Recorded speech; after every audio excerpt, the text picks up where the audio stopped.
right, welcome to pod number 10 of Avillion and Brayden Talks. Joined, as always, with Avillion. Yahoo! What's going on, y'all? So, Jacob, how you been? I'm doing pretty well. Well, definitely better than last week. I got my car situation situated. Um, I have an appointment tomorrow to get the title transferred. My cat is sprinting across Crazy. my bed. Big moves. Hey, baby, what are you doing? He'll move when he wants to. Warp speed just now, as he often does. He's very orange. Um, a little less stressed out this week, I think. So Than last week? certainly. That's good. I'm definitely. I need to take a walk after this because I haven't taken one in like 3 days. So Yikes. have I even mentioned those on here? I think I probably did last week. Yeah. I started taking a walk. I'm pretty sure I did, but yeah, it's been like 3 days at least. So I need to take one today for sure. It's gonna hit like a fucking truck. It's gonna be awesome. Oh, I went on a walk earlier today with Natasha, my sister's dog. Mm-hmm. She messed her paw up. Aww. Not sure what she did. She started limping on the way. I carried her some, and I was like, I can't carry you all the way back, so I had my mom drive out, pick us up, come back. Yeah, no idea what she did to it. Oh, hopefully she's okay. Maybe she stepped on something. I mean, as soon as she got back, as soon as my mom drove up, she seemed fine again. So I don't know. Maybe I don't know what it was. Cramp. She was licking the shit out of it, so I don't know what it was. Well, must have stepped on something, I guess. A little sticker. Yeah, that's what I'm thinking. They're all over the place. Yeah. Texas, you never know. Yeah. I remember one time when I had Piper, she stepped on a wasp that was in the house. Huh. And then like 5 minutes later tried eating another one, and then she goes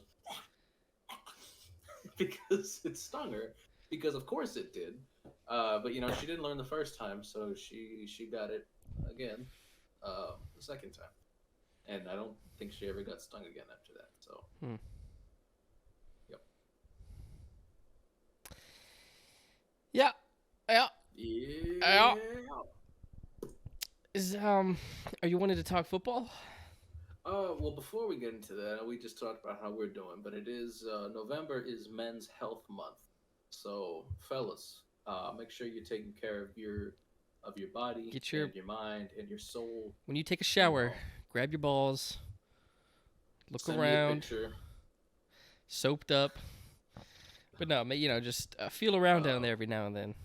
Yeah. Go get checked, man. You never know. No, in all seriousness though, talk to somebody if you need to.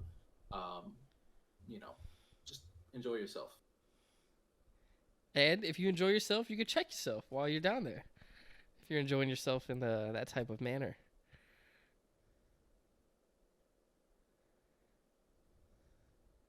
I can't hear you anymore. What just happened? Speak. My mic is there you go. Still on. There you go. That was weird. You can hear me? Yeah, Okay. Hopefully that doesn't persist. That was weird. Anyways. Welcome back to the Technical Issues podcast, dude. If we ever decide to rename it, dude, if we ever decide to rename the pod, dude, that's got to be what it is. The Technical Issues pod. Yeah. Especially when it's me, it's always my side of things getting fucked up, and I don't know why. I couldn't tell you. I couldn't tell you. But would you like to start us off with the football stuff, given that this is the third or fourth time this year that you've had this exact same game? Pretty much. Yeah, I mean, this exact same game was week 1. I mean, yes, I mean you've had it twice, but I mean in general, this style of game, that's just cool. Like that's all I could think of while it's happening. I'm like, this. I mean, yeah, this is fun, but like, I don't know. It's the Giants. I feel like you kind of expected it to be. Yeah, it's just like everybody knew this game was gonna go the way it did. It's like, oh, Cowboys just lost a game to a good team.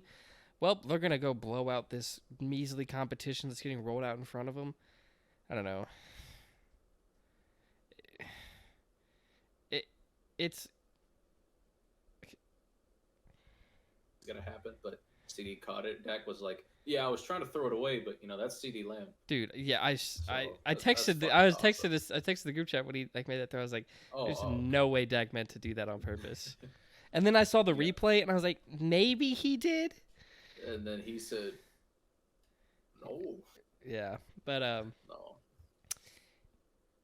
what I was gonna say is I feel like the Cowboys at the beginning of the year they're told this is the total amount of points you're gonna score for the season. Divide them how you see fit. And they just dump them all against bad teams and then just Yeah, sprinkle them in against good teams. And it's like, Jesus Christ. I don't know. I mean, like, you you should be encouraged because it's like, this is what a good team is supposed to do against a bad team. Blow them out of the water right. like this. Have your quarterback have, like, statistically his best game. Have him sit the whole fourth quarter, which is what happened. But it's just like, but good teams also are competitive against good, and it's like, yeah, I guess we were competitive against the Eagles, but lost ultimately, and then we're not competitive against the Niners, and then come playoff time, my guess is we'll be the fifth seed. We'll fight whoever the NFC South winner is. Probably beat them by 2 scores at least, and then go play a Niners and Eagles or Detroit and lose. Yeah, You heard it here first, folks. That is sounds how about this right. season is going to go for the Cowboys. Yeah, stop me if you've heard this before. It's exactly what happened last season. It would be exactly what happened last season. Yeah, but not too much fun on this side of this Pretty football nondescript thing. week, I guess, for Dallas, taking care of business like Yeah, they've done for the most part this but year against your one of opponents. But us went to a game in person. one of us did, yeah, a little different experience this week. It's our sixth loss of the season, but this one was a little different because I was there. Yeah, And not only was I there, I had a pretty good seat as well. I was pretty close to the action, you could smell his which was, mayonnaise breath. mm, oh, sorry. Yeah, yeah. Unfortunately, not the best game to go to. I still haven't been to a win in person since the Ravens came to town in 2011. I've So, I've been to one NFL game, one Cowboys game, Thanksgiving against the Bills where they lost. So I am 0-1 for yeah, in-person games. yeah. I Actually, now think that I think about it, I'm 0-3 for in-person football games. Period. Because I went when the San Antonio Commanders played the AAF, I think is what yes. it was. They lost when I went there. The San You Antonio, lied to American football. yes, and then the XFL, the opening game, the San Antonio Brahmas, where the Rock was. We blew a lead and lost. I'm 0-3 when it comes to watching football games in person, rooting for a team. Tragic. It's annoying. Tragic. So I got to do some in-person scouting this week because, like I said, I had a pretty good view. So And let me I, guess. Let me take a quick guess. all right, go ahead. Will Levis sucks. Not the future of the team. He's terrible. Worst player on the team. Yeah, no. Should He's have traded certainly Derrick Henry. Give the rock to yeah. Tajay Spears only. Levis certainly wasn't perfect in this game, but he's very low on the list of guys on offense that you'd blame. I didn't really watch the receivers a whole lot because Levis has been good at least seeing open receivers. So I figured if they're going to get open, Levis is going to see them. So I'm just going to watch Levis's feet. And also, it's pretty safe to assume the Titans receivers aren't getting open. That's a weird excuse. Okay, fine. Maybe I just wanted to look at Will's feet. There we go. Just be honest But about it. okay, fine. But I was looking at Will. I was really just looking at Will in general the entire time, like how he navigates the pocket, how he feels pressure, and generally speaking, throughout his first 2 games, he did really well under pressure and did really well at feeling pressure. This game was definitely the worst pocket presence he's had. But also, when you're getting pressured on 45% of your dropbacks, I think it's a little bit excusable. Played an actual So good defense. we played Pittsburgh the previous week, and he on a short week, and he looked pretty Nah, good. overrated. Whatever. Also, the Bucks are not a good defense. I don't know what planet you're living on. They have one of the worst pass defenses in the NFL. Can I be honest for a second? I had things totally like mixed around in my head. Yeah, like For some reason, statistically, I it's was near the thinking y'all bottom. played the Falcons. We played them a couple Wrong, weeks ago. wrong, We beat wrong them. South team. Wrong South team. Levis had 4 touchdowns, but Yeah, not the best game. Chico Conquo actually dropped a touchdown pass in this game. Levis would have had He's a another one. bust. And in general, well, Chico Conquo, yes, he is. He has been this season. He fucking sucks. Get Brock Bowers. Weekly Chig slander is that he is once again just getting paid to drop passes. No false starts this week, so some growth from Chig. But dropped, I think, 2 passes, and he caught one in the red zone, converted a third down. He almost dropped this one too. He like juggled it in his stomach for like 5 minutes before he actually secured it, and then thankfully got tackled right after he secured it. But yeah, just bad. Another bad performance by Chig. And at some point, you have to ask yourself, like, do we give Josh Wiley more snaps in the coming weeks? Because honestly, he's looking like a more sure player. And another Kyle Phillips masterclass this week, and once the coldest white boy in the league, and he's only getting like maybe half the snaps, not even. And it's Don't like do that. I get it. He's not some absurd run blocker, but at the same time, it's not like we ran the ball often enough. And in general, this season, we've been running the ball often enough in order to establish the run. Just leave him on the field. Just leave him on the field. You can throw the ball out of it. Like this. Tim Kelly likes to throw the ball. Tim Kelly is not a run first play caller like our last two were. Tim Kelly likes to throw the football. If you want to throw the football, there's no reason not to have your second best wide receiver on the field, especially on plays where DeAndre Hopkins isn't in. You need that kind of slot weapon because that's what Hopkins is for you, and that's what Phillips is. But for another thing, I saw a stat after this game. The Titans have so Nick Westbrook-Ikine has the most pass blocking reps out of any wide receiver in the league. Trayvon Wesco has the most pass blocking reps out of any tight end in the league. Tyjae Spears has the most pass blocking reps out of any running back in the league. That's 3 for 3 skill position players all at the top on our team. That tells you something about this offensive line. That tells you just how bad it is. It's great. And it, excuse you, and it tells you that Bowie, hey, what the fuck, dude? Okay, I'll pick that up in a second. Bowie, can you? Oh, hang on. This is the weekly Jacob gets upset with Bowie segment. I love my cat. I do. I swear. Lies. Guys, when we're not recording, I've actually seen him pick up his cat and slam it against the wall. This is a true... Slam him against the wall. Right into those pictures of him over there. No, fuck, what was I talking about? Oh, yeah.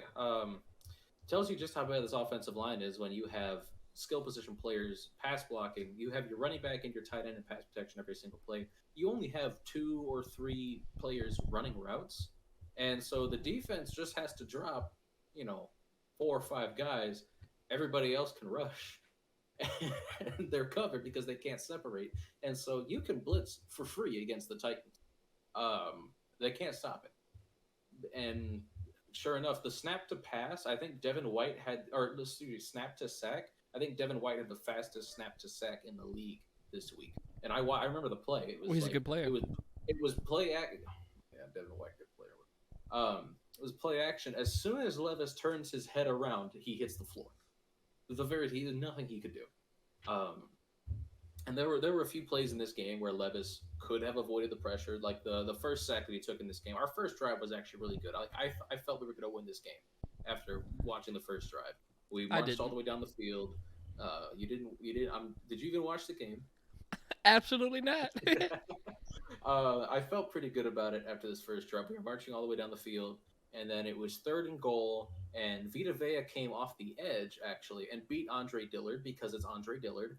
And Levis did have an avenue to step up in the pocket and deliver a throw, but he didn't move, and so Vita Vea got to him.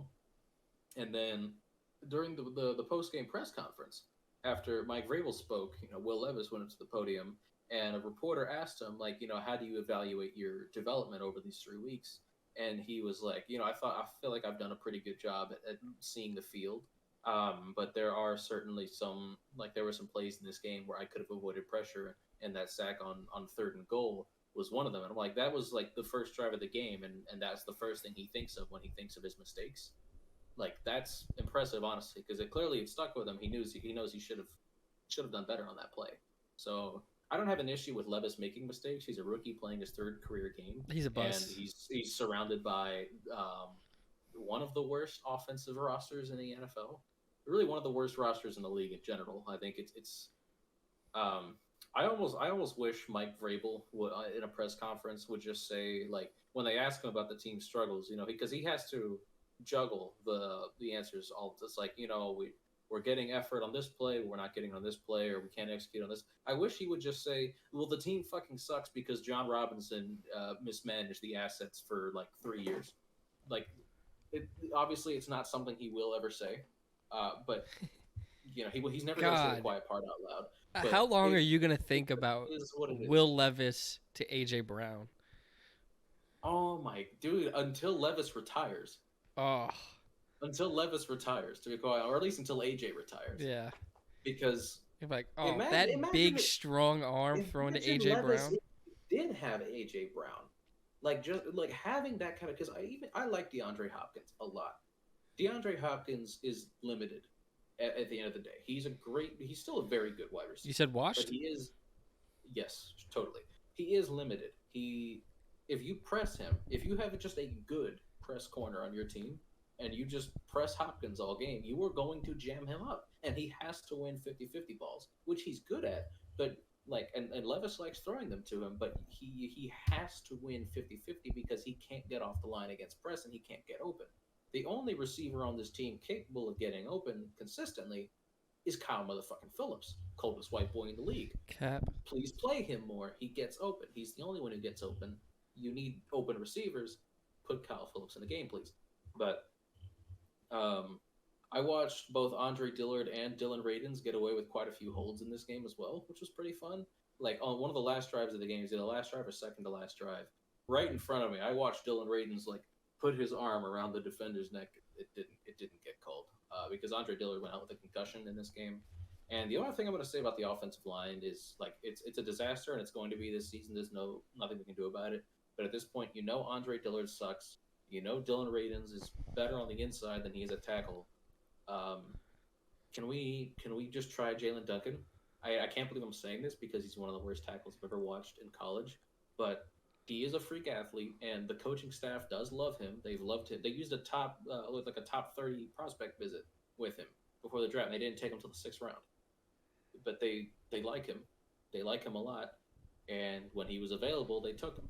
So, and Vrabel even mentioned with Dillard in concussion protocol and Radin's not playing well, Duncan, there's a lane for Duncan to see playing time, and honestly, I hope he does, because at least we know two guys suck. Let's see what Duncan can do. He probably sucks too, but you're not gonna get good left tackle play out of Andre Dillard or Dylan Radin, so just try Jalen Duncan, see what you get. Honestly, that's about it. I don't have much to say about the defense. It's the same every week. The pass rush has been very disappointing this year. The secondary is not good. One injury in the secondary ruins the game on the back end. Like Sean Murphy Bunting did not get to have his revenge game this week because he got thumb surgery. Are you jacking off? No. Why's your arm moving like this? What? I'm not jacking off. Are you sure? Just fucking. Oh, you can't even. I was just adjusting, but not my. Yeah, I whatever. wasn't jacking off. That's what they all say. But yeah, Sean Murphy Bunting did not get to have his revenge game this week because he was out after having thumb surgery earlier in the week. So, fortunately, like one of our best corners was out. So it's Trey Avery getting more playing time and Roger McCreary playing on the outside somewhat. And he got off to a hot start. He got an interception on the Bucs' first drive. He got a pass breakup on Mike Evans on the next drive. And then he got hit quite a few times after that. Like they beat him deep a couple times. So good start to his game, not a great finish. And I feel the same way honestly about Levis's performance. I thought he played a good first half, but in the second half, the pressure really started getting to him. He started making a couple errant throws. His interception, like it looked bad because Antoine Winfield could have called fair catch on it, but it was also one where he got hit as he threw, and even Levis can't maintain perfect velocity when his arm is getting hit as the ball's coming out. So if you're tackling his legs, he can do it, but if you're tackling his arm, it's a different story. So it looks bad, but it wasn't as terrible as people. Some people actually thought he just straight up threw it into the middle of nowhere with 3 Bucs defenders. Obviously, that's not what happened, but some people are still convinced Levis is terrible. It's mostly Tennessee Volunteers fans and the Titans fan base that hate Kentucky and thought you took Levis over Hooker, and so they see that play and they go, he's fucking terrible. Where did Hooker go? Is he Detroit? Detroit, yeah. Yeah. I think he's still either on like the PUP or IR or whatever. Like he has, I don't think he's gotten to play yet, or like he's been active yet. Like, not to my knowledge. I feel like I would have heard if they activated him. But you kind of think his ACL recovery is probably close to being done. It's been almost a year. Yeah. In fact, it's been a year. I think at this point it's probably been a calendar year because it happened. In week 11 of the college football season last year. We just had week 11, I think, right? Yeah, we did. So I don't know. Don't keep up with college football like that. Yeah, whatever. Because Texas A&M doesn't know how to. Oh wait, no, excuse me. It was week 12 because it was against South Carolina. Then we played one more game against Vanderbilt. So I guess it's about to be coming up on it. But yeah, okay, sorry. Yeah, Texas A&M. I don't have anything to say about it. It's just, yeah, glad he's gone. It's the right move, but yeah, there's only so much good recruiting can do. Also, it's Texas A&M. Like, how good of a recruiter do you, as a coach, really have to be? You don't. You don't. They have more money than like anybody else. It's like we're in a perfect state to just get football talent from around the corner, and then you have the money. You have homegrown talent right next to you.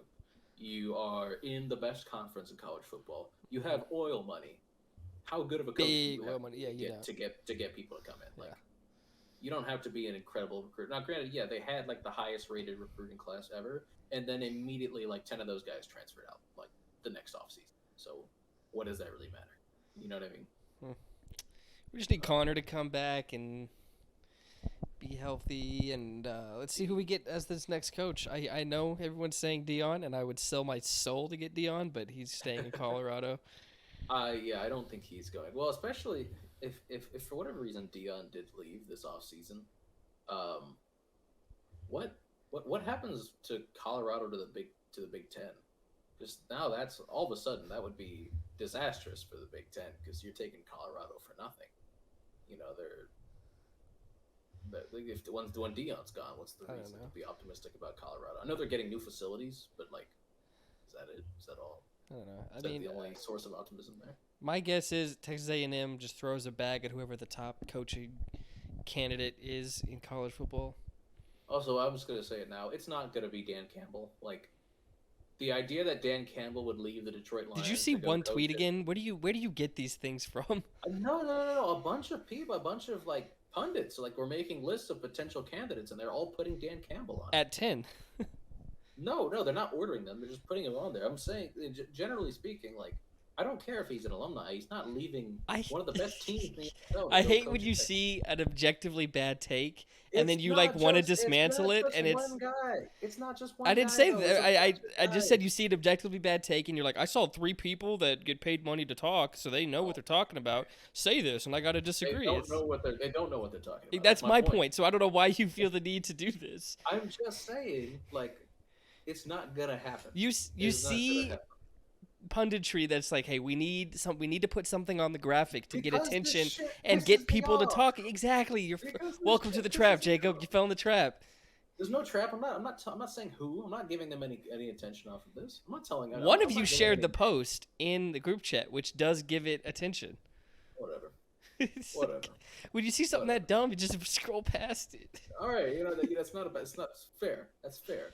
Also, speaking of Dan Lanning, there's another candidate people have been mentioning, but one, Oregon's got Nike money, so it's not like Lanning really needs to go anywhere for a pay raise. But also, he also shut down the rumors earlier this week. Reporter asked him, like, hey, there's been some rumors about you going to, a school with a recent vacancy, and he goes, well, when we come up in those conversations, it's because we have something that other people want. So we're building something here, and I like what we're building here, and I'm gonna keep building that. I mean, how many times do we see people dismiss rumors? Well, that's what Lincoln Riley did. And then, so I. But I don't care about that. I think Dan Lanning's staying in Oregon. I don't think probably. Even that Lane Kiffin. That's what I've heard. Just got a huge bag from Ole Miss last offseason, though. So I don't know. I don't think he's gonna jump ship either because he just got paid. I don't know. We're Like, naming a lot of guys who we think won't. It would take one, like maybe well, one of the guys we think wouldn't would. one guy I'm absolutely positive, 100% beyond the shadow of a doubt, is not leaving. Is Mike Norvell at Florida State because he's already had to clean up one Jimbo Fisher mess, inheriting the roster at Florida State. Why on earth would he? After he just got done finishing cleaning up after Jimbo Fisher, and they're now in position to potentially win I don't think they're going to win the national championship, I was gonna but say, they're aren't probably going to they be in like the gonna make the playoffs. playoffs? They're still undefeated. If they just win the conference championship, they go undefeated the rest of the season. They're going to be in. No question about it. They're going to be in. If they just don't lose these next couple of games, they're in.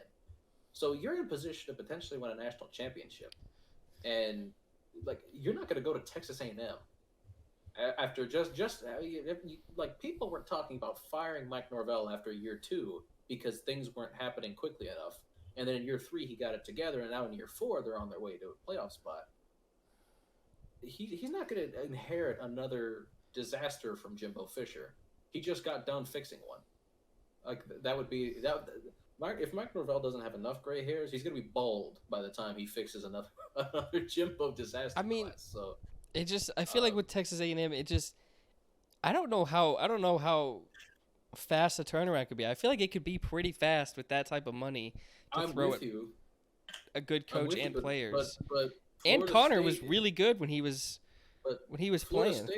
Florida State's a brand too. It still took them 3 I'm years just to saying, get it like turned around. all of I mean, the guys named, it's like one. It's like each one we think unlikely. One will turn. Somebody's going. And I think I hope it's not Lance Leipold, but it could be. The one guy who you think, oh, it's unlikely, it's not going to happen, that maybe really could happen, I think, is Kalen DeBoer from Washington. I have no basis for that. It's just off the top of my head, like the one guy where you'd instinctively go, he's not leaving. I don't know. I feel like I think another good thing to think of like someone that we wouldn't think that might actually would be picking a guy whose quarterback is going to be leaving after this season. Yeah. So that's. I don't know what Washington's contingency plan is. I don't remember who they have behind him. I'm not sure. I don't quite remember who they have behind him, but ultimately, yeah. I mean, that's fair. Especially you get another year of Connor, at least one more year of Connor. Mm-hmm. The fuck? My guess would be 2. Because I just you think he's staying another year? Yeah, because I mean, do you think he could play himself into the first round this next season? Oh, definitely. You think that's possible? Yeah. Oh, then maybe absolutely. If he's consistently first round pick, then yeah, he'll leave. Yeah, but so we'll see. I think yeah. I'd have to re-educate myself on his injury. I can't remember. I know it was a foot thing. It's not a phenomenal quarterback class next year as well. Like this year's is going to be better. What's it going to be? It's probably going to be Shador.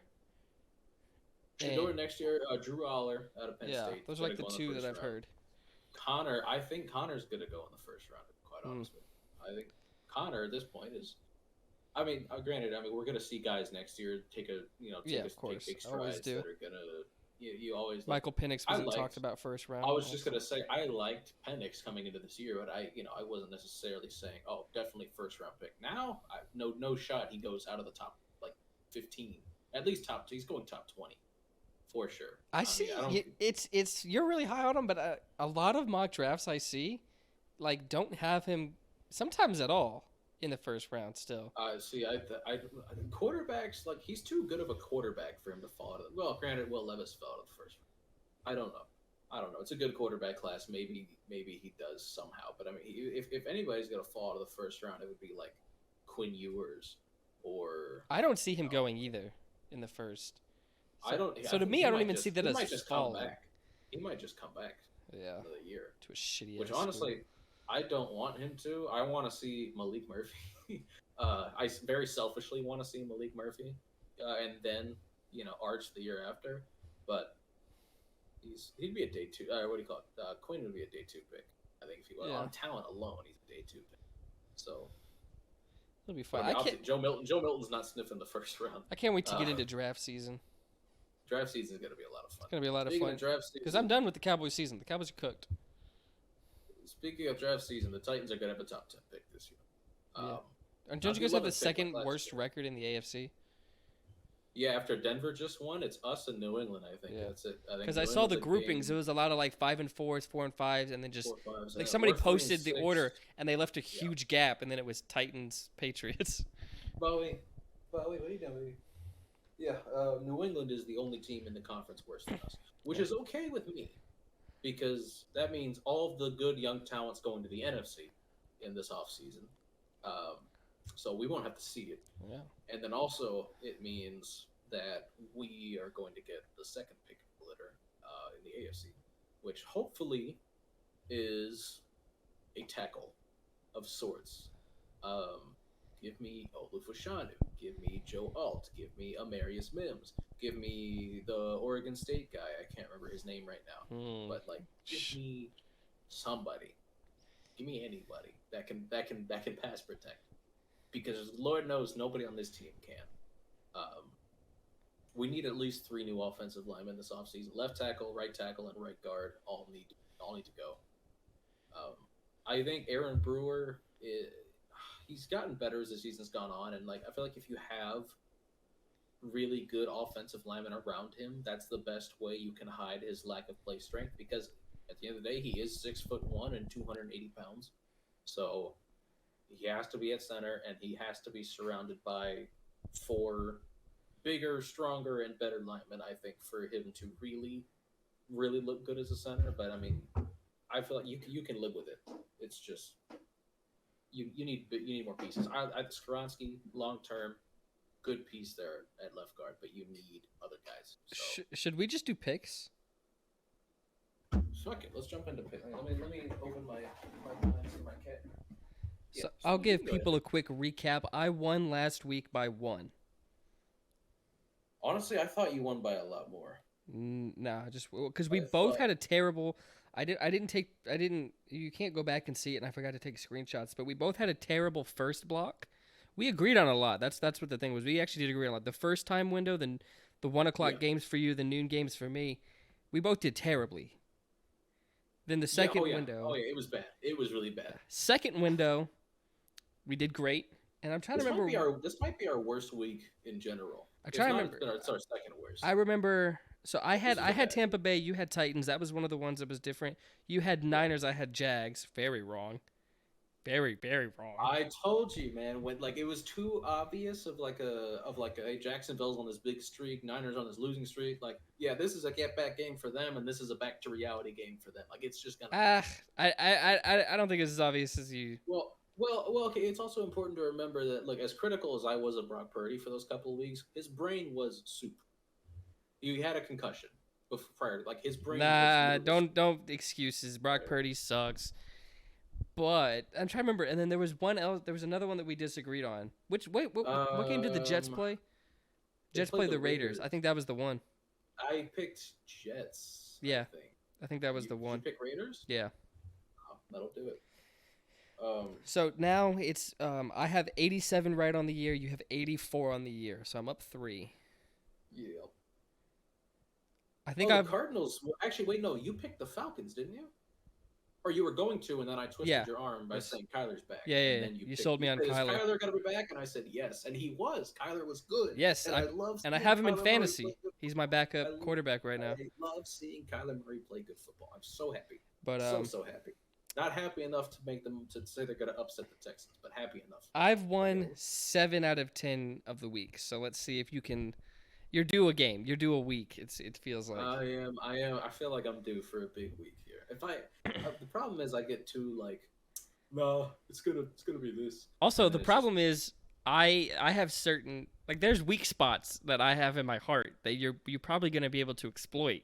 Starting off with Thursday Night Football, as the Cincinnati Bengals come in to play the Baltimore Ravens. I'm not convinced Baltimore is going to win this game because Cincinnati has to get back.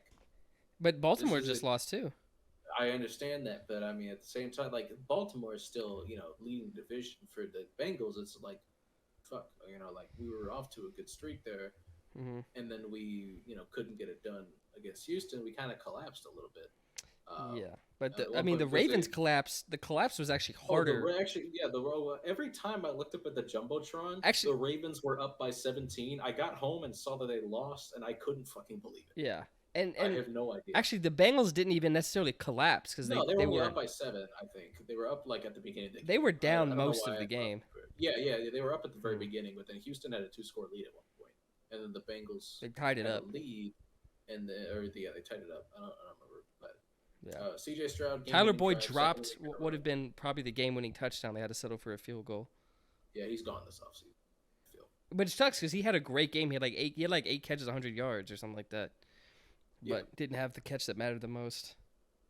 Trash. But I'm going Bengals because I can't. I'm going Ravens. I have no confidence in this. It's and like Vegas doesn't my either. my The spread pick is only minus. my pick for Bengals to win the division was Mhm. gone for a second in my head, and then the Ravens collapsed, and I was like, okay, the dream's still alive. I got to go with the Bengals here.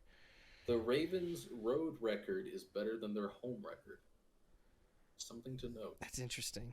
I got to know what the Bengals. What's the Bengals? The Bengals' home record is better than their road record. But granted, the Bengals are 3-2 at home and 2-2 on the road. Hmm.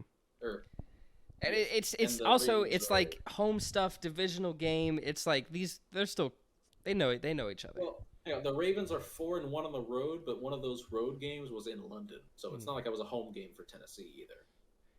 So Okay, there's that too. But Cardinals at Texans.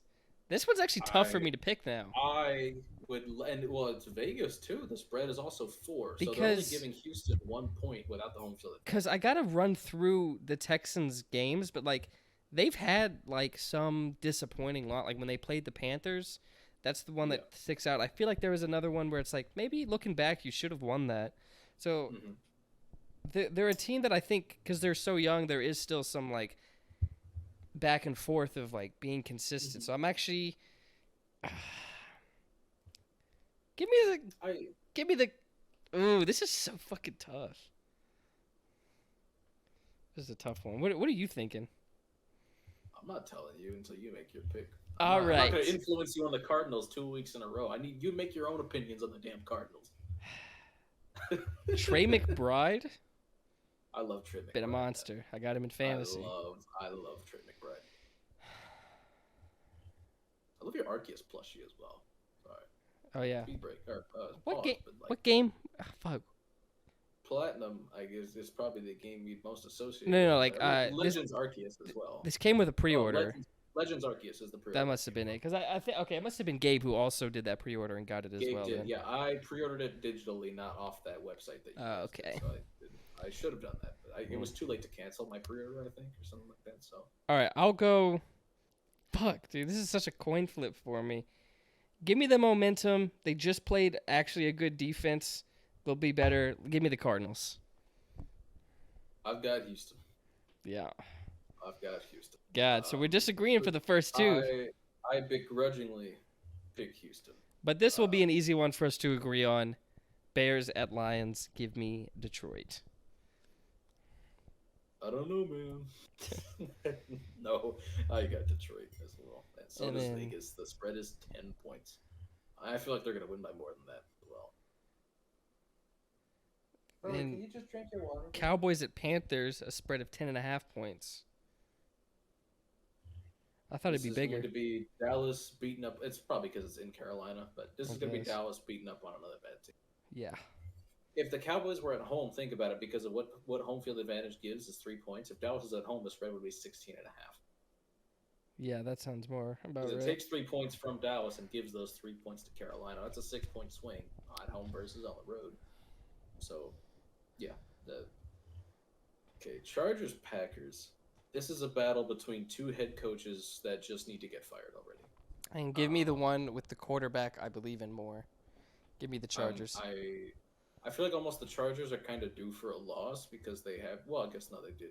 They just lost. Never mind. But I mean, they've played better as a football team. It's interesting to think about, but yeah, Green Bay.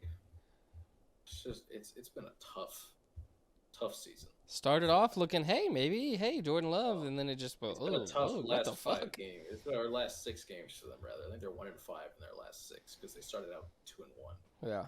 And it was like, surprise team, and then it was Wasn't a ever surprise since. for me. I like Jordan Love. I was very excited for Oh, them. so these 6 games have been a surprise. Well, yeah, they were surprise team. From week 4 4 and on. to now. Yeah, well, going into week. But 11. now we have the Raiders at the Dolphins. Gotta go How the Miami. fuck are the Raiders at .500 right now? Is what I really like.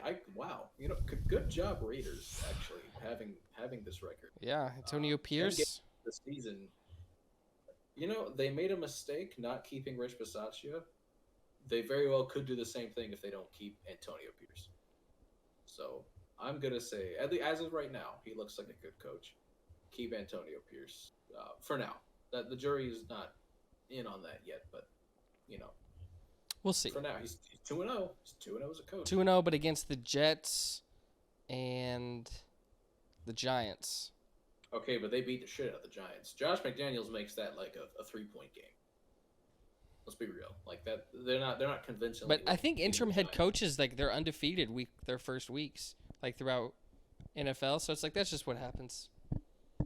I mean, yeah, what do you call it? Even the Colts when they brought in But what's his face last year. I think he was the first interim head coach to win the second game, because I think they're also, like, completely defeated the second week.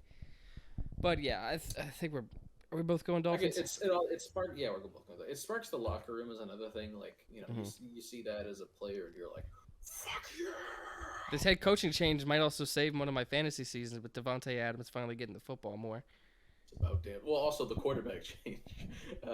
Yeah. Jimmy Garoppolo stinks, whereas Aiden O'Connell, most rookie quarterbacks, they're like, I'll just throw to the best weapon on the team, and that's fine with me, buddy. Bowie. Meow. What are you doing, buddy? What are you doing? Oh, I think he's about to say the N-word. I sure hope he doesn't. You're recording. Bowie, stop! I'm recording. No! Don't ruin the footage. Oh, no! I love you. Hey, baby.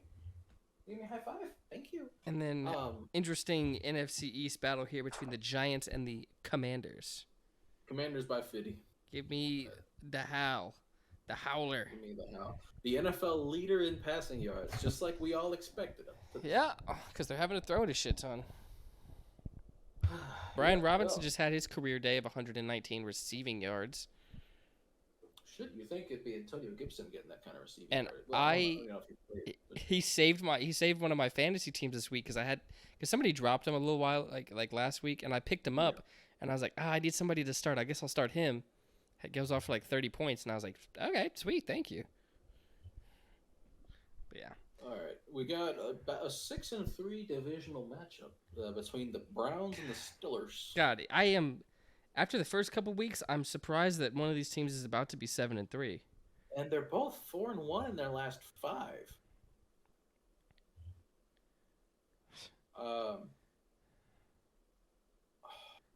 I was really high on Pittsburgh coming into the year, and this is still really surprising.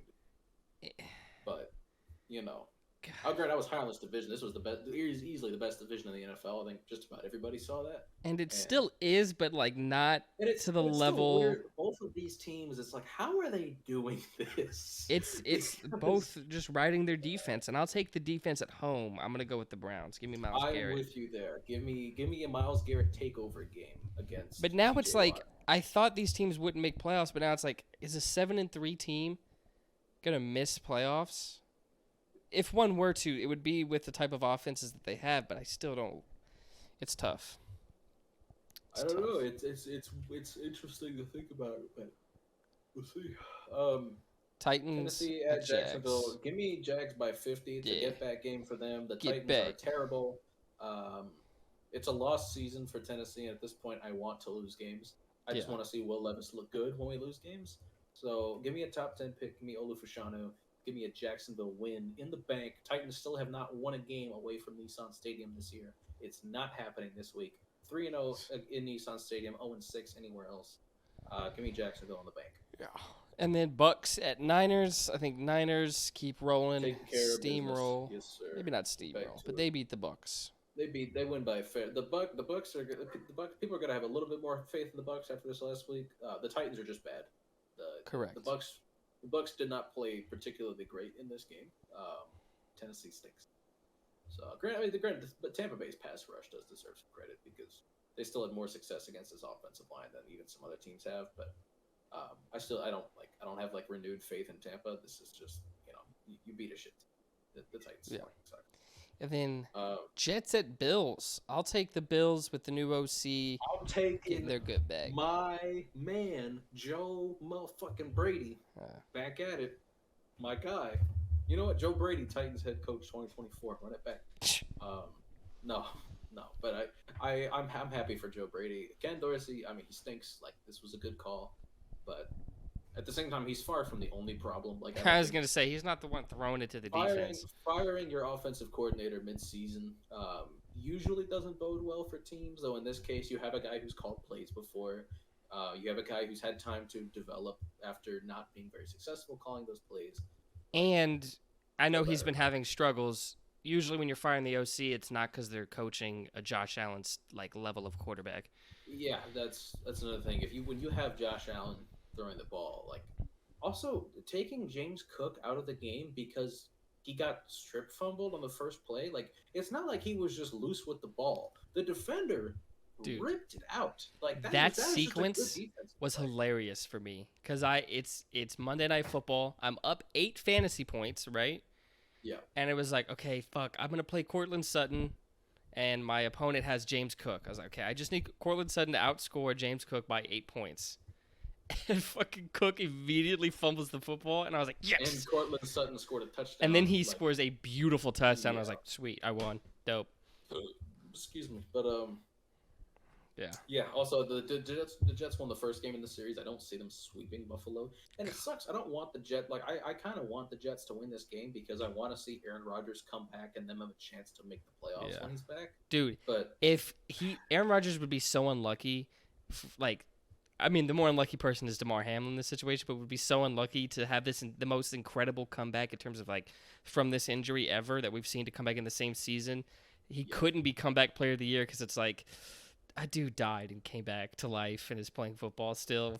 Yeah, and he got snaps. He got snaps last night, on special teams and on defense. Yeah, so it's locked up. It's secured for the most part. I think it's locked in. It's DeMar Hamlin's got like that was the one hang up for both of us was like.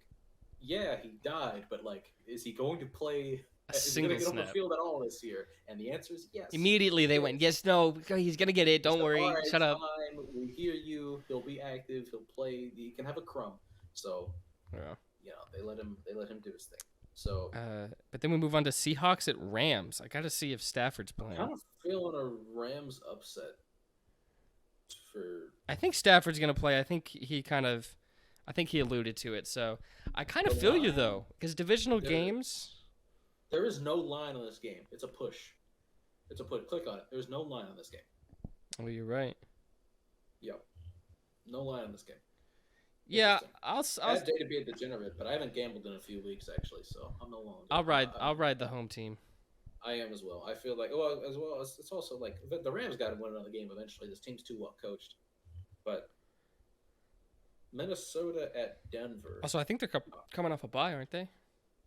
I don't think they played last week. They did not. They did not. Remember, because you sent that meme of, hey, your best player's on bye this week, and it was Dolphins and because it was like Tyreek Hill, Raheem Mostert, Cooper Kupp, Puka Nacua, Travis Kelce, right? Because they were on bye too, right? I believe so. Yes, because they were, because when you play internationally, you can always choose to have your bye the following week. Yeah, is an option that every coach gets. So I think both teams said yes, because I know the Dolphins didn't play, and I don't think the City. So they did. Minnesota at Denver, two of the hottest teams in each conference right now. It's tough. It's like, does Dobbs keep riding this hot streak? I think he does. In fact, I'm actually okay with this being a Sunday night game. Weirdly enough, now this last week made it okay. Yeah, after Denver's defense is starting to Raiders Jets Sunday Night Football. Yeah. What the fuck? We just get a good story of the Pastronaut. I did not know this was a game that was going to be played this season, and I can't believe I didn't know this until I just saw it. Eagles at Chiefs, Super Bowl Oh, I knew rematch. that immediately. Yeah, dude. I didn't know it How was did I Monday not night know though. this? I didn't know it was Yeah, Monday night. this might be the first Monday night game I will have watched in a while. Yeah. To be quite honest with Give me the Chiefs. you. Give me Kansas City at home. Let's Vegas is also taking Kansas. let's take. Hey, you know who was probably going to be here because I think they were a Philly fan before they started dating somebody. Taylor Swift. Taylor Swift. Oh, she's definitely gonna be at the game. It's in Kansas City. In And Kansas yeah, City. she's from the Philly area. Yeah, she was a Philly fan. Yeah, I know. I saw her. So- She had the jersey during one of her tours when she was in Philadelphia, I think. So Um, she's definitely coming here, dude. Travis also, Kelsey, you know Donna's gonna be wearing the split Kelsey jersey. split Kelsey jersey in the stand, and This is a battle of the heartstrings for Taylor as well. yeah. Yeah, we talk about Taylor Swift on this podcast because we're cool like that. I don't And care we if you think want it's being shut down. Your Women throat. to like us. Yes, please. I need female validation. No. Yeah, those are the picks. But on all seriousness, I'm not bothered really by like the Taylor Swift stuff. It's I so think dumb when think I it's see people fun. complaining I think about it's stuff like fun. that. It's like scroll past it. Scroll past it. You're only You going can to see scroll. it more the more you interact with it. And it's like, oh no, she's on the screen while you're probably taking a drink and like talking. Like they should have ran it on that probably- last play. Like you're not paying attention that intently you're to the not- broadcast. You're talking. You're thinking big third down here. Ah, why is this bitch on my screen? You know, Look, I hate white women as much as the next person, but sometimes we look, just gotta move I'm- on. Oh fuck! I think. Wait a minute. Hang on. Okay, never mind. I already hit save picks. Okay, I accidentally closed out, and I thought I didn't hit save picks. I thought I was gonna pick all of them again like I did last week, but I think I pressed save. Let me double check. always Yeah, picks have been made. fantastic. So yeah, the order right now is I'm in first place with 87, Jacob's in second with 84, and then Gabe is in third with 0. This is how I know he's not listening to the pod. Fake ass fan. That's how I know he's at the very least the viewer retention rate is not very high with this guy because fake ass motherfucker. You're right. The one time he did, I think, was like either when we didn't pick I remember. the picks. Yeah, it was 2 weeks ago. I think when we didn't make. Yeah, it's like, oh, that's the one time you watched when we don't bring it up. That's so funny. Bitch ass motherfucker, man! I'll fucking kill him. Should we just jump into the top 3 of the week? Let's fucking do it, man. All right, ladies and gentlemen, top 3 of the week. Childhood crushes. I've only got one really locked in mind. I've got one. Number one has been locked in for over a decade. So, I think I got. Are we going 1-1, 2-2, 3-3 then? Well, 3-3, 2-2, 1. Oh, okay. Fuck. All right, give me a second to think. We can't do number one first. I think my number 2. I'm gonna lump 2 people together, which That's fair. I think it'll. I will as well, actually. I will. As So I'm well. gonna do And it that, makes sense. and then Um, God, I might actually lump number 3 in as well with 2. Interesting. If that's I have okay my with you. You do what you got to do, man. This Okay. is your show today. There is a connecting thing actually between both. One's more of a Uh, stretch than the other. Okay, I've got all of mine locked in. I have 2 at number 2, but they are connected. Okay. And I have number 3 and number 1 locked in. Okay, so so- we're good. You want to go 3-3, ready. 2-2, 1-1? I'm good. I'm ready. Do you want to go first? I think I went first last time. So you want to go first? You've gone first just about every time. I think. So should we keep it a trend, or do we want to start switching? Let's switch it up, man. All right, Let's go make it ahead. with the- Maybe when it's on your channel, I'll go first, and when it's on my channel, you go first. That Sounds way It's good. almost like the host allowing guests, first grabs. So who All right. gave you your first erection? Let's get into this. I literally thought about this today. I said I don't know if this was my first boner because I didn't think that was something I was gonna have to remember, but I quite literally think this was my first one. This is I did- crazy. It's about to be. yes, You're I about to had name a this cartoon exact- character. I had this. No, that's number 2 and number 1. Number 3 is a real woman. okay. In I think 2007 it was. There Mhm. was a film that came out, and this film was based on a Hasbro IP. And now this film is full Oh. of explosions and really cool robots. We've but talked most about this. Most importantly, it had Megan Fox in it. Yes, And she almost made Megan my list. Fox- Megan Fox, from the first Transformers film, may have actually been my first erection. I couldn't tell you for sure because, again, I didn't think that was something I would have to remember going forward throughout my life. I didn't know it'd be a big deal, so I have no idea when my first one was. But it could very well have been watching this film because I know for sure little old me liked what he saw when he saw Megan Fox on the screen. So Bent over, looking under the hood of a car. yes, Iconic it's the scene. exact scene I pictured just now. Yeah. With the midriff shot. Yep. So yep, I love me some midriff. All right. I All right, went over to a friend's house, and we looked up sexy Megan Fox, and we're scrolling Google Images looking. And the next time I go over to that friend's house, he's like, because he was just a kid who was just like, I don't know, very goody and always trouble. like would like confess to his parents. So he told his dad what we did, and he was like, we're not allowed on the internet when you're here anymore. Oh. Oh my gosh, I won't say his name, but come on, brother. You still friends with him? We haven't talked in a while, but like nothing, no bad things happened. But Did I go to school with him? no, this would have been way before then. Okay, I didn't know if you continued to go to school together or never. No, this was when I lived in the Middle East. This was and he was American, but this is when I lived in Bahrain. So this is 4th and 5th grade. Okay. A while back. Yeah. Oh, big Minecraft days with that guy. Fuck. Good times. But I'm gonna my number 3 is a combo, both cartoon characters known for wearing green. Shigo, pretty popular. Okay. She was in my head for sure when thinking about this. And then also Artemis from Young Justice. Fuck yeah. I'm with both of these. Her and Kid Flash were. I remember reading like fan fictions. I was on Wattpad, reading about their romance. Yeah. But yeah, something about the way Shigo was drawn, and the attitude as well. Yeah, for sure. Being a villainous, pretty popular one. And then Artemis, since Kid Flash was my favorite character, I always kind of identified with him. So the almost rivalry, I guess, bickering between the two that grows into a romance, I was fully invested in.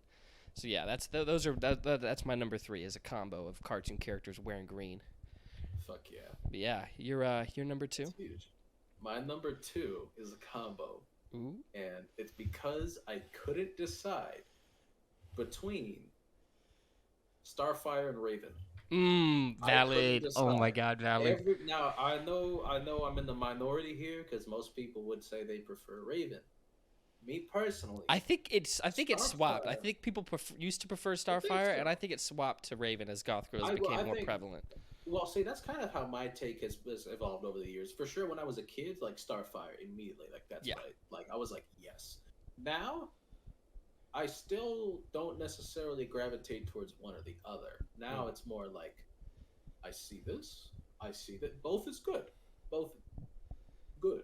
You know what I mean? But my first Starfire was definitely one of my first cartoons. I mean, she wasn't my first because my first is my number 1. How many cartoon characters are you really seeing kiss? And you see her kiss Robin, and you're like, oh god, I wish that was me. Oh lord. Yeah, well, that's how I felt when Megan Fox and Shia LaBeouf were making out in the car. I'm like, dog, like I got it. When's it gonna be my turn? Get off of her. 5-year-old me talking about some. That's my quarterback. But yeah, it's got to be Starfire and Raven for me. I can't pick one over the other. It's but childhood crushes, like especially like those rare scenes where you see Raven without the hood and like she's just kind of like laying like lackadaisical, just hanging out, like that always did daddy issues. Like for sure. Well, Trigon's a dick, man. Like you can't really hold that against. But it's just always it's always like. So, sir, your number 2 is another combo meal, right? It's another combo. It is what we got? Latina moms in 2 shows. I was going to tell you before we started, and I forgot. You were not allowed to have a Latina as your number 1. Oh, because that wouldn't be fair. Too late. All right, whatever. All right. They're my 1, 2, 3, and I've always seen Chico as Latina for some reason. She's Latina coded. Yeah, for sure. For sure she is, dude. I guess with the attitude. That Yeah, fiery attitude, yeah, she absolutely. does. She is definitely spicy. She's got some. Yeah. Speaking of this is nothing to do with this aspect, but my coworker is making empanadas this week. So on Friday, I gave her $5 today. So on Friday, she's do beef empanadas. So I do love empanadas. You ever seen that meme where the girl's like, if you don't know what this is, you need a Yeah, Latina. dude, The guy's like, those are empanadas. Don't trust her. It's a trap. Papi, God, that trap come. works. Oh, for sure, for sure. I don't even need the empanadas. No, but It I like empanadas. helps. I love empanadas. Man, I can't wait until Friday for them. I'm fiending for them. But the anyways, ones sorry. specifically were George Lopez's wife in the George Lopez show, Oh fuck yeah. Angie, Yep. and then the mom in Wizards of Waverly Place, Yeah. who also voiced Hawkgirl in the Justice League cartoon, and the popular girl at school in the Danny Phantom show. She voiced that character as well. But yeah, I'm just watching the dad in Wizards of Waverly Place, a white man with a Latina wife, and I was like, you know what? I think he's cooking. God, that's my fucking hero right there, Jerry Rousseau. It's my hero right there. But yeah, those. I mean, yeah. I think it's time for us to get into the number ones. All right. This was never in doubt for me as soon as you brought this up last week. Mm-hmm. Never in doubt. Had this locked in. Yeah.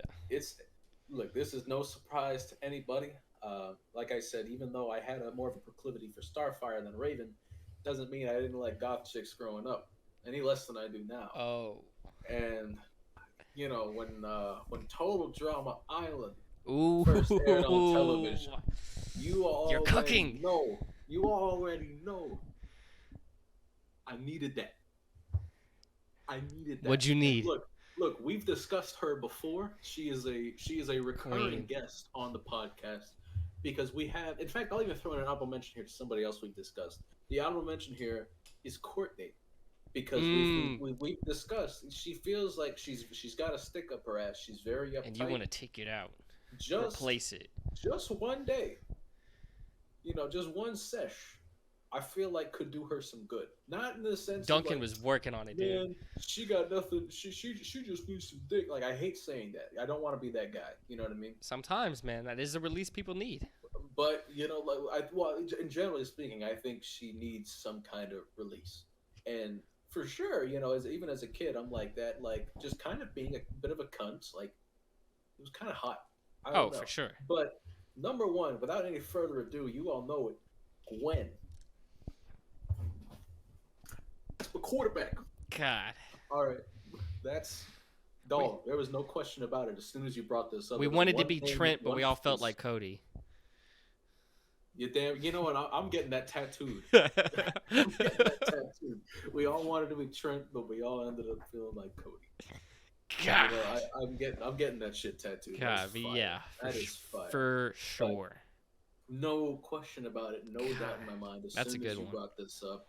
Gwen from Total Drama Island, easily my number one childhood crush growing up. Every season, by the way, it never changed. No matter how many other women that were brought on the show, no matter what the rotation was, it was always Gwen. Yeah. So it's funny because Lindsay's supposed to be the hot one, but I don't know anybody was really feeling her like that. Well, and also Heather, which remember that scene where Heather, like what do you call it? The branch grabs her bra, and so Harold sees just pixelated, and she has to cover that. It's like this aired on Cartoon Network. Like they used to, Cartoon Network used to get a little wild, like the Ren and Stimpy scene where they're sawing the log, but it's just, he's fucking them. He was stroking that good too. He's got a good stroke game. But anywho, back to the meat of this. Gwen, it's Gwen, no question about it. Sir, you're number one. My number one, from a show I've already mentioned. Is this Young Justice again? No, I go real here. I go humans. Wizards of Waverly Place. I was fiending for Selena. That will always be my Selena. It won't be the one that got shot. It's always going to be Gomez for me. set the tone early for the type of women I would be into. Because also honorable mention Madison from Mystic Force was Okay. Hispanic female. Latina women have dominated my attention and Yeah. have hurt me. I like them a lot. They don't like me at all. But yeah, that was set forth with Wizards of Waverly Place, and the combo of her and her mom is probably why. Because I was always like, Disney's for girls, because my sisters would watch it. So I wanted to watch Cartoon Network for boys, but when Wizards came on, I was like, something. You know what? For some reason, this one's valid. I'm okay with watching this one. This kind of hits. This one's actually kind of cool. Actually, and also if you watch it back, it actually does hold up better than probably a lot of other Disney shows. But it's actually good. I like Wizards of Waverly Place growing up. For the plot. I only watch it for the plot, of course. But yeah, Selena, and she, people are mean. Sometimes there'll be like paparazzi photos of her, and people clown on the way she looks now, and I'm like, what are you talking about? The fuck are you talking about? She is still hot. Yeah, she's still. What the fuck are you on about? I think Selena Gomez still looks good. Yeah, easily. You know what? She deserves better than Justin Bieber, than what he did back in. Well, I was like 10 years ago, but you know what I mean. Right? Weren't they like kids though? To be fair, they were young adults. I think they were about our age. Hmm. Oh. Either way, she needs someone like me. Hey, like back the fuck off. She needs someone like Brayden McClellan. I mean, she needs a little younger man in her life. Yeah. Oh my god. Oh my god. Well, this isn't really a childhood crush because I didn't really like. I listened to the music a bit, but I didn't really like see them. But like another honorable mention here because it's a current crush of mine and is somebody who is older than me. Haley Williams, from Paramore. She needs that mid-ass band. All right, bro. I'm about to log off. See you later. All right, guys. This pod has been great, but sadly, this is the final episode. So I'm actually never going to speak to Brayden again. In fact, if I ever do see him again, I am going to shoot him. It's on site. It is on site. Haley Williams, man, would move mountains for that woman. In fact, I was watching a couple weeks ago, and I was watching the bootleg football podcast on they did their Thursday night live streams, and they streamed the Titans game. At one point, I think it was during halftime, EJ went to go get food, and Brett was just talking to the chat, and somebody mentioned hey, they asked him why he was in. I think he was in Houston. They asked what he was doing there, and he was like, "Oh yeah, my friends invited me to go visit them and also go to the Paramore concert with them." And he referred to Haley Williams as a goddess. And I know when he actually went to the concert, he posted a picture. He called her Queen of the Universe. So clearly, in case it wasn't already very obvious, Brett Coleman knows ball. That's what I was about to say. Brett knows Coleman knows ball, and we all know Brett knows ball. It's objective. It's not arguable. Yeah, you listen to watch one video of his, you'll very quickly understand that man knows ball. Dude, he was my gateway into actually understanding the nuances of football. Yeah, I clicked on one of his videos. The first video of his I clicked on was right after the 2017 season, where he was talking about how the Titans offense is in for a huge jump because of what he saw Derrick Henry do in the playoff game against Kansas City, and also Matt LaFleur, and how his scheme and Derrick Henry is a good zone run scheme fit. And sure enough, that did prove out to eventually be true. Not with Matt LaFleur, but with Arthur Smith, Derrick Henry was a great zone run scheme fit. It worked out very well. But he talked about how Derrick Henry's average yards per carry when running outside zone to the left was 10.3, and he's like, that's a first down every time he runs behind Taylor Lewan in an outside zone concept. That's absurd. That's fucking insane. And that video was my gateway into understanding football much better. So, shout out Brett Coleman for real. Shout out to Brett. Watch a Brett Coleman video when you're done watching this video. Don't click off this video. We want higher viewer retention, but just any views. Like the video. Oh yeah, like and subscribe to both of our channels, and also maybe some blow a kiss our way while you're watching this. Even if we don't see it, you can leave a comment that you did it, and I'll believe you, and I'll blow it. Okay, dude, I gotta interrupt. So I've been bulking, so I've been eating a lot and having a lot of protein intake. I am ripping ass right now.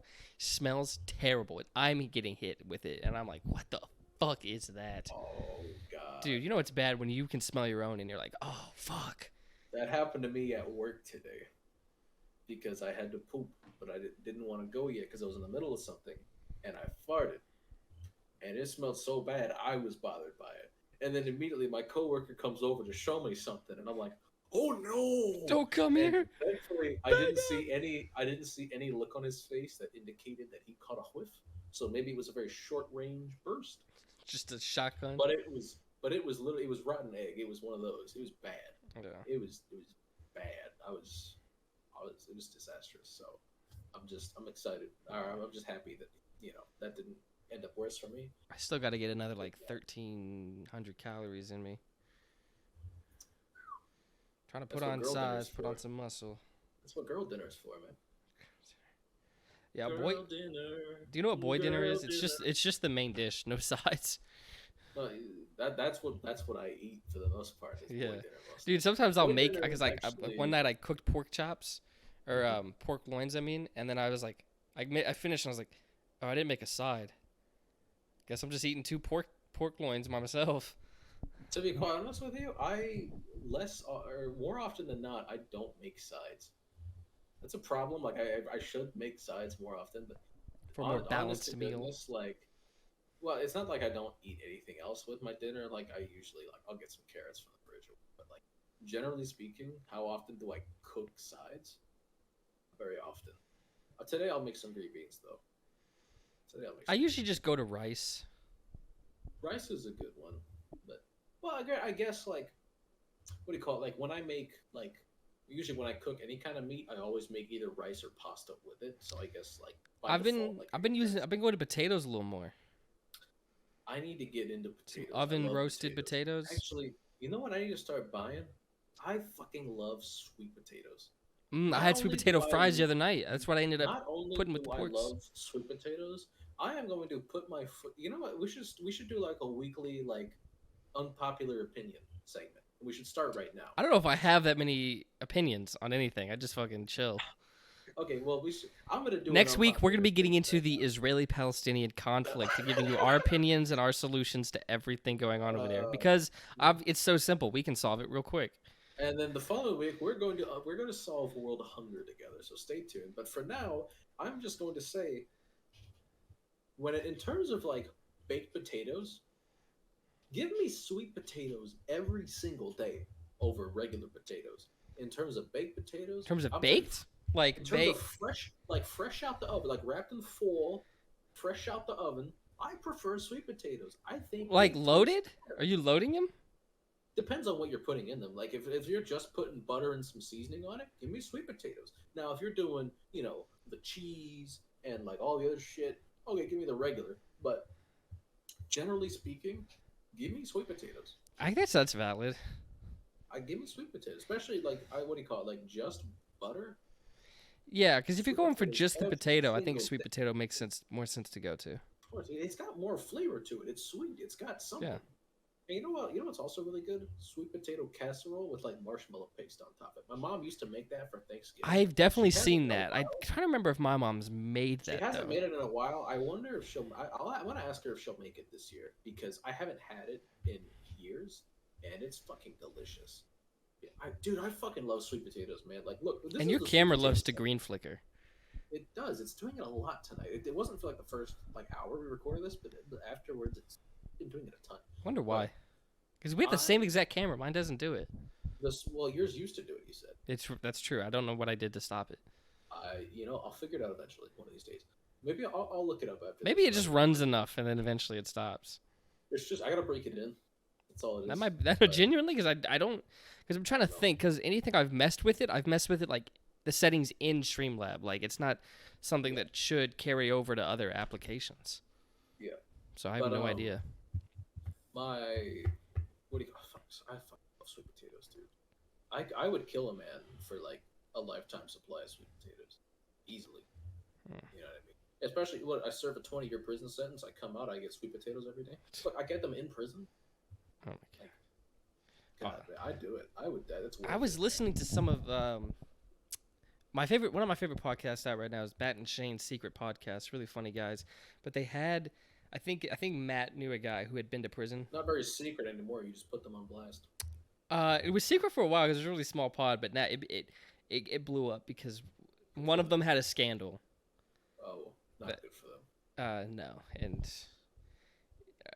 anyways, how bad was the scandal? not bad, But the guy, Okay. because what happened was the guy Shane got hired onto SNL.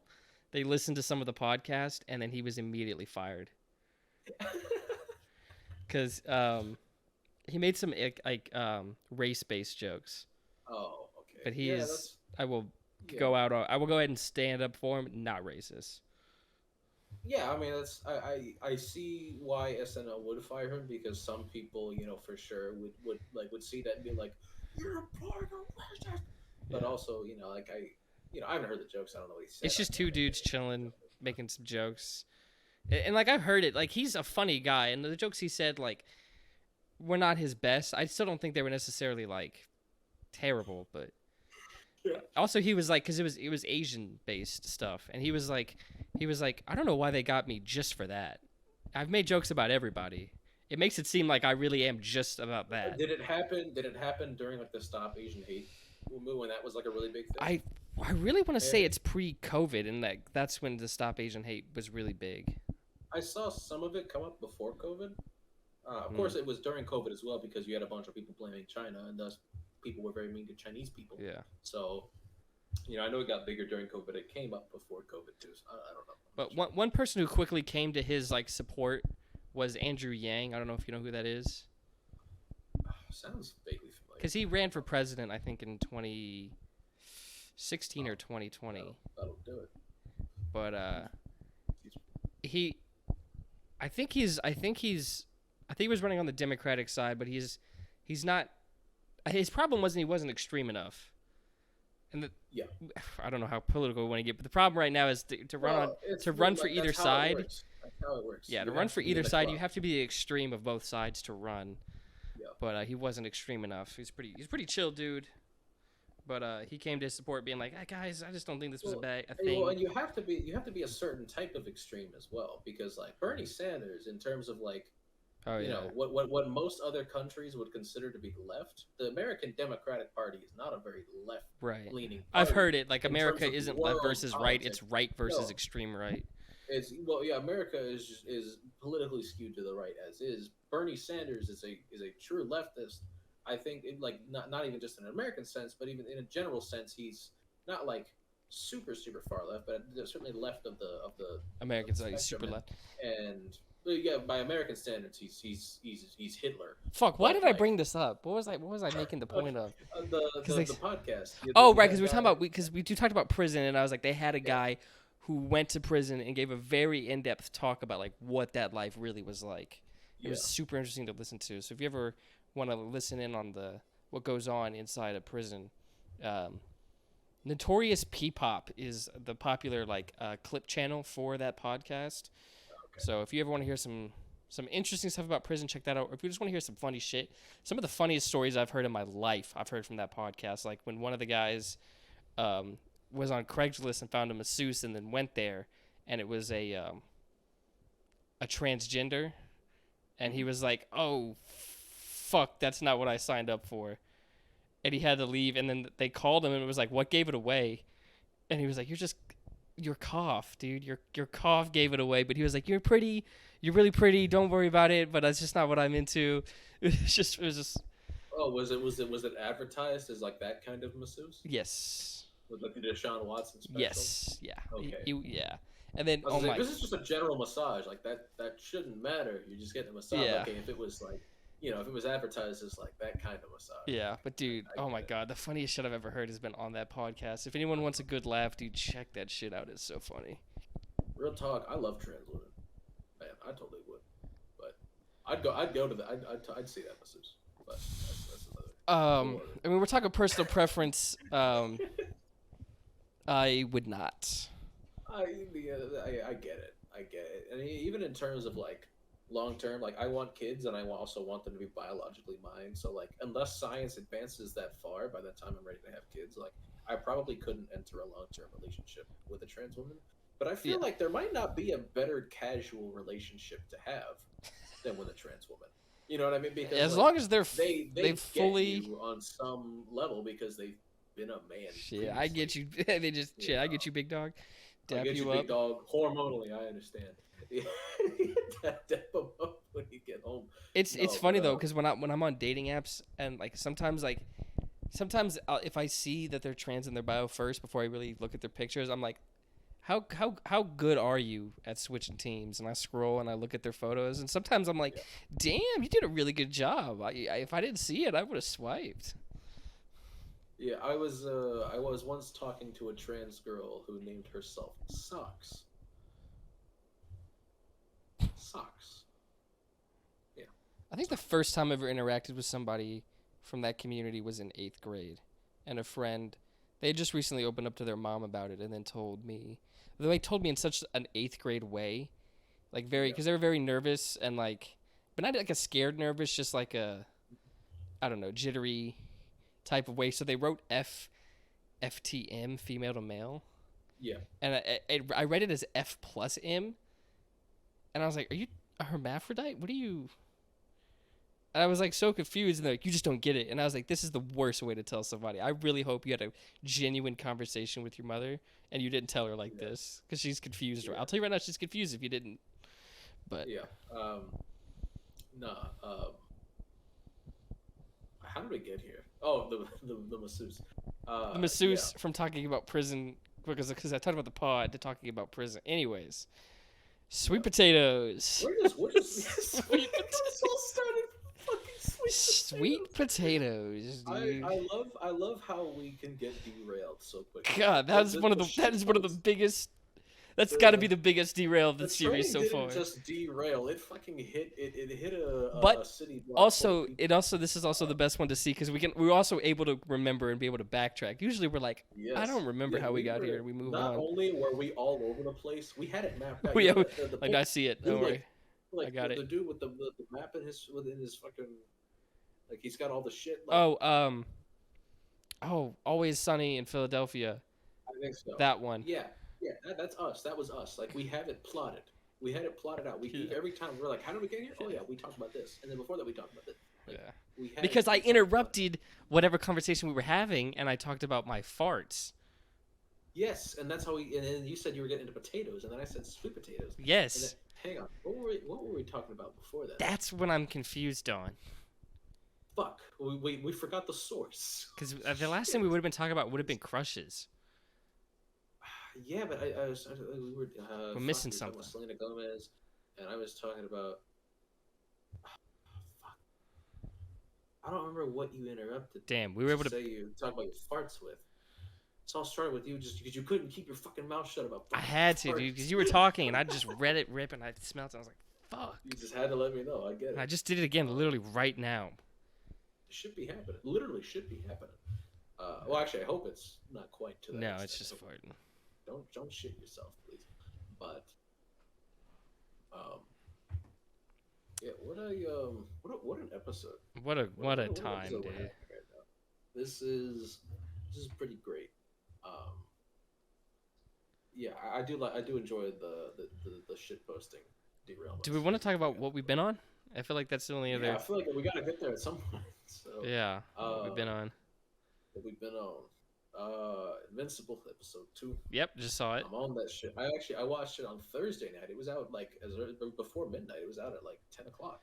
So I was in a Discord call with some of my friends, and I was like, yeah, I'm gonna get off at midnight though to go watch the new episode of Invincible. And my friend's like, oh, it's out. I'm like, excuse me. Fuck you guys. I'm gonna go. We all watched it together in the call actually. Yeah. So that was good.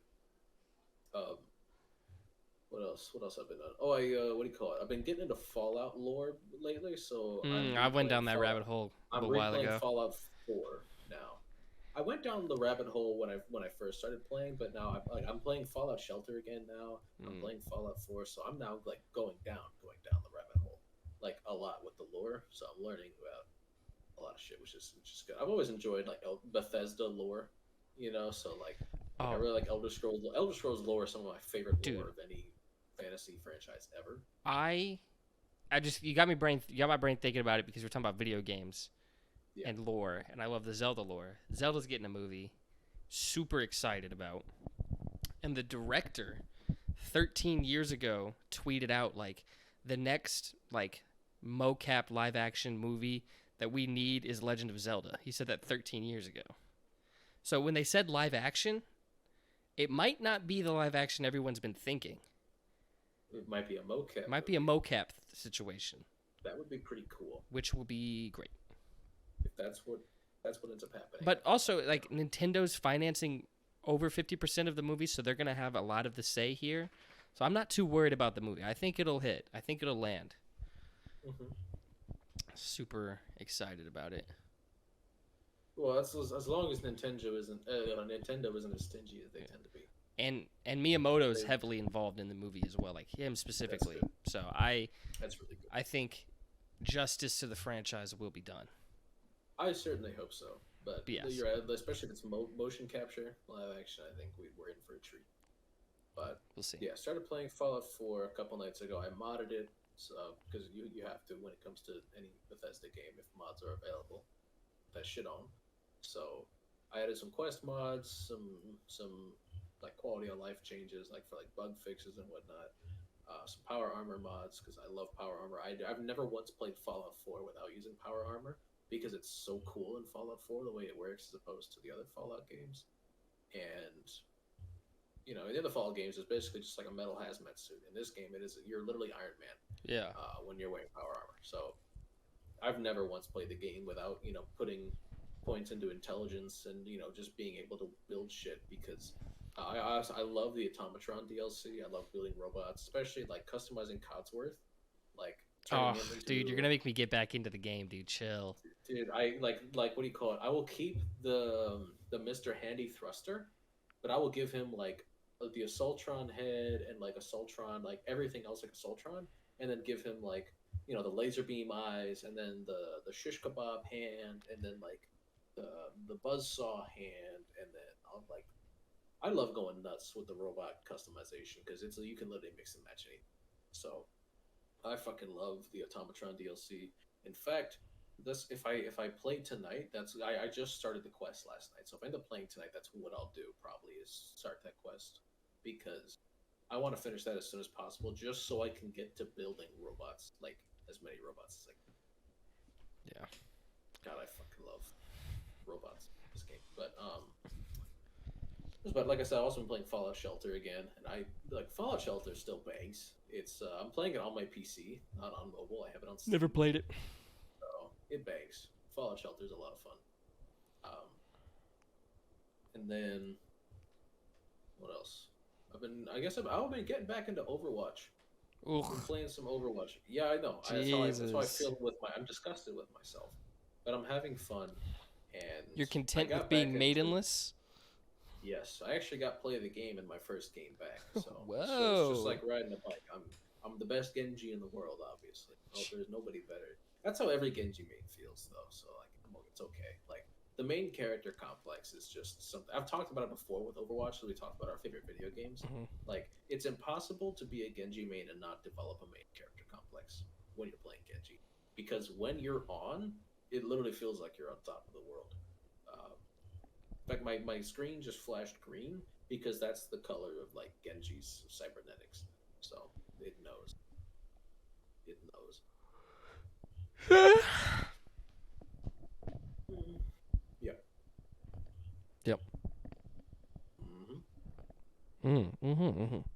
Oh, I managed to. What do you call it? I put my bumper sticker on this car. The car that I got.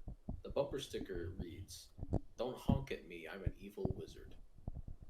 Oh, you're a sticker guy?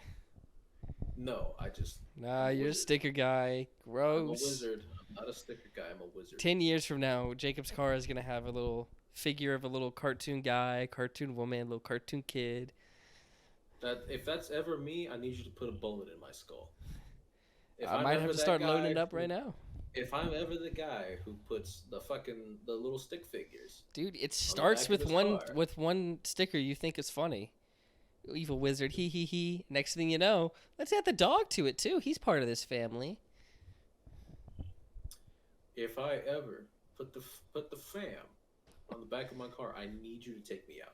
I need you I'm to shoot telling me. you, don't say I this need you because to I shoot. probably this is gonna end up happening. I need you to shoot me. I will stand on this. I need you to shoot me. You've If opened the I door. ever, it's gonna stay wide open. Don't ever let it close. I need you to shoot.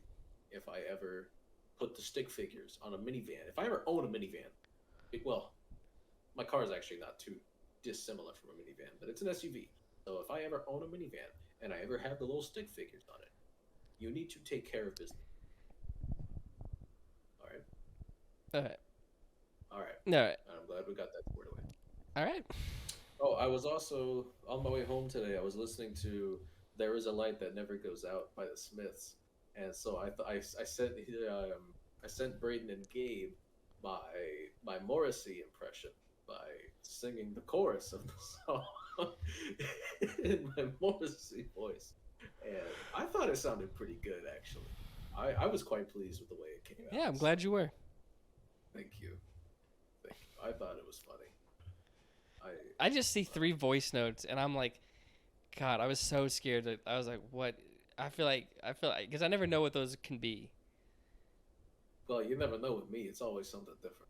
I'm always just like, is somebody, like, I don't know. We talked about men's mental health earlier. I was like, am I about to get Jacob breaking down in the group chat via voice notes? I've only done that like once, sure. In terms of like the voice notes breakdown, I think I've done that once because I just really needed somebody to talk to. I think it was you guys, and I think it was like maybe. Fuck, I don't remember what it was that triggered this, but I know there was one time I did it, y'all. I think I was probably drunk when it happened.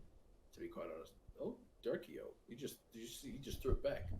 Yeah, he's going under the bed. Lord, give me a yeah, I'm not quite sure what did it, but nah, it wasn't that. It was I see you got Injustice 2 sitting right there. Oh, dude, how did you? Yeah, good eyes. Yeah, I read the Justice in the 2, and oh yeah, it's Injustice 2. Yeah, and then you got is that Black Ops 3 behind? yes, it is. Oh my God, I'm on fire. I'm going. I don't think you can see that. That's Spider-Man. Oh, fucking, what the fuck? That's the first one. That's Spider-Man. That's correct.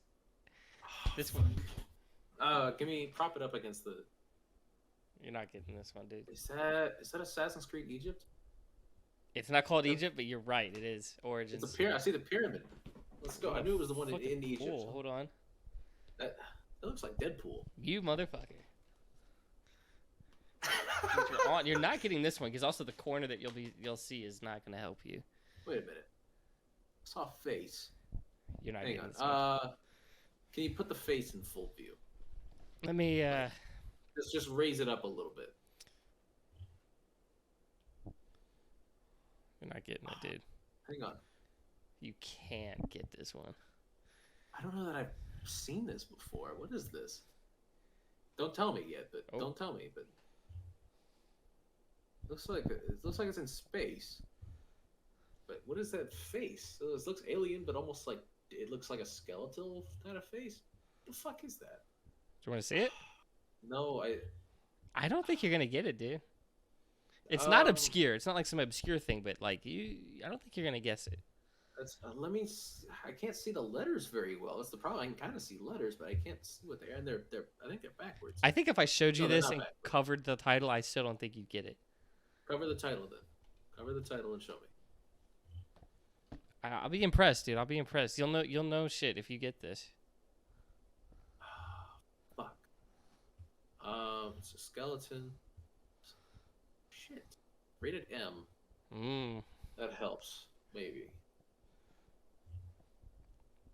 That's not Resident Evil Village. Is that your guess?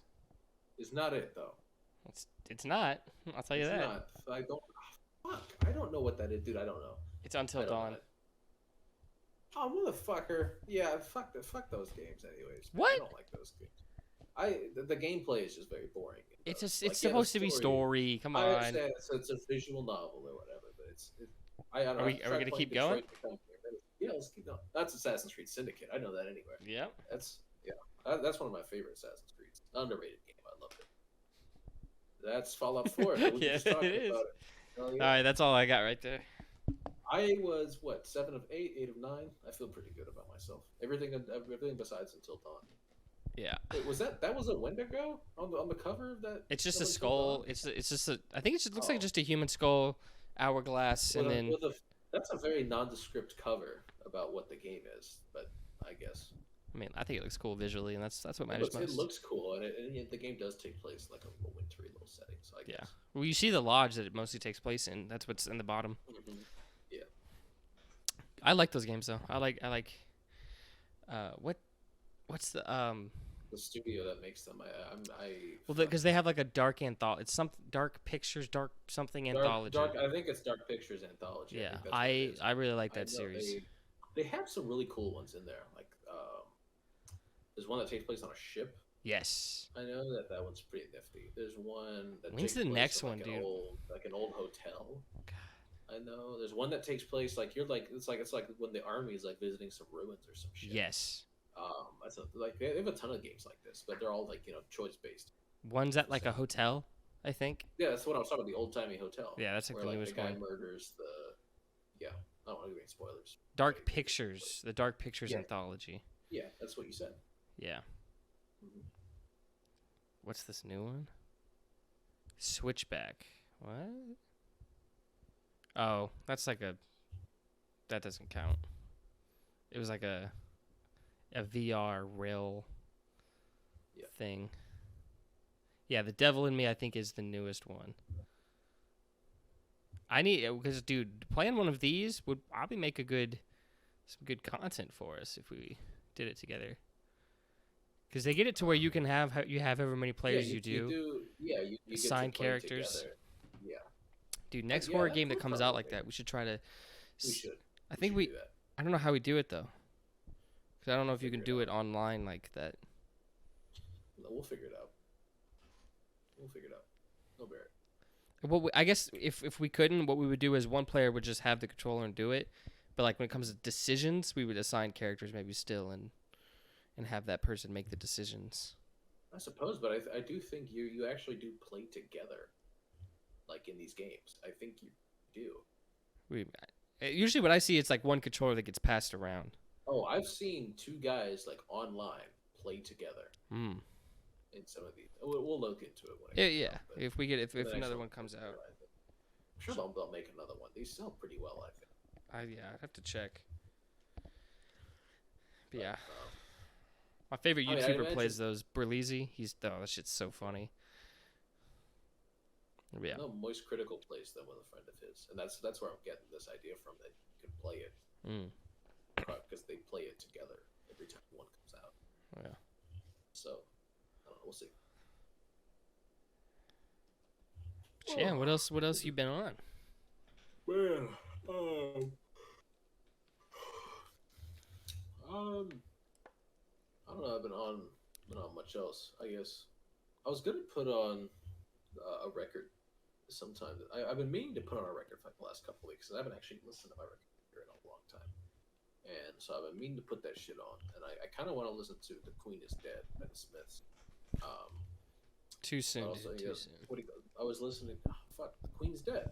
But I was listening to some car seat headrests today, as I often do. No surprise to anybody, I do love car seat headrests. I was listening to Twin Fantasy, but I also listened to a couple of his earlier works. I listened to Monomania, and I listened to half of Nervous Young Man. It's a 2-hour-long album. I only got through the first hour Lightweight. before my headphones died. So my headphones died. Lightweight. It's not my headphones' fault, man. It's not my fault. Light. Weight. Lightweight, baby. You hit one of these, dude. You hit one of those. But yeah, I was bumping some car seat headrests today. I'm enjoying myself, as I always do when I listen to car seat headrests, because I love car seat headrests, and everybody should love car seat. But I don't know. I got quite a few back here. I gotta spend one of them. I gotta spin the block. On one of these records. We'll see. We'll see which one I do. But I think I'll do "The Queen Is Dead" at some point. I don't know. What about you? What else you got going on? So I finally finished Freaks and Geeks. Amazing show. Yeah. Very disappointed it's only one season long. Really, really good. Some of the better I don't know. I've said this before. Like the high schoolers in the show look and behave like high schoolers. as they should. more than any other show out there. Yeah. Just I don't know, man. Some of the I don't know. It was just so good. The only thing, and well, here, Jason Segel, best actor in it, by the way. He did his fucking thing in that show. But I would say the one thing that's like kind of iffy is the dynamic between the main character girl and one of her friends, Nick, played by Jason Segel. The dynamic between the two, it felt like they were simultaneously doing both like unrequited love from the guy to the girl, but also doing like conflicting feelings from the girl of like whether or not she would want. But it didn't sell the confliction at times. It's just the actions. It makes sense if she was conflicted in her feelings towards him, but they rarely showed like the actual like her potentially caring about him in that type of way. Gotcha. Because it was just like, it always just seemed of her being like, I don't want to, her just being like, I don't want to hurt his feelings. I don't want to ruin the friendship. But at the same time, it's like, she's the one who kisses him first, and then they do date for a little bit. And she's like, she was going to break up with him, but then decides not to. And then her mom accidentally breaks up with him for her, because her mom thought she did break up with him, and the way she talked to him, he was like, wait, what are you, what? So, and then she gets upset that her mom did that. So it's like, there's things story-wise that would make sense if she did have feelings for him in that way. But the way it always has her look at him and express any type of feelings to him is that of not having interest. So I'm just like, I feel like they were trying to do both. And it have their cake and eat it too. Yeah, it was like, you guys got to pick one for this to really work. I would still say it worked overall somehow because the acting was so good from both parties involved, and there was still some realism to it about some of how they did some of the things. But it was like, it's just slightly off. It just felt so slightly off the whole time. Gotcha. Yeah, and then James Franco, really good in this as well. He's good in everything. He's James Franco. Yeah. The most underused of all of them is Seth Rogen, I would say. Although crazy story at the end with him, because he was pretty much like a background character, like a boosted background character for most of the show. Okay. Even though there was one character who was billed as like a side character that was more prominently used than him, but at the very end he has a girlfriend, and she's like, we should tell each other everything, and he's like, yeah, we should. And she's like, okay, I have something I gotta tell you, but you can't freak out. And in my head, I was like, oh, she's gonna tell him that she's a hermaphrodite. And I just kind of laughed, and then I was right. Shit. I was like, oh, what the fuck? The show came out in like 1999 to 2000. I was like, oh, this is really, them doing this is like really progressive than having like this type of, and he's like, she's like, my parents decided when I was born to be a girl, and that is how I feel. But are you okay with this? And his character's like, yeah, that's fine, and then was immediately weird afterwards. And he was like, I still like her. Am I gay? And then he tries to explore different things that he views as gay, like listening to different types of music and stuff like that.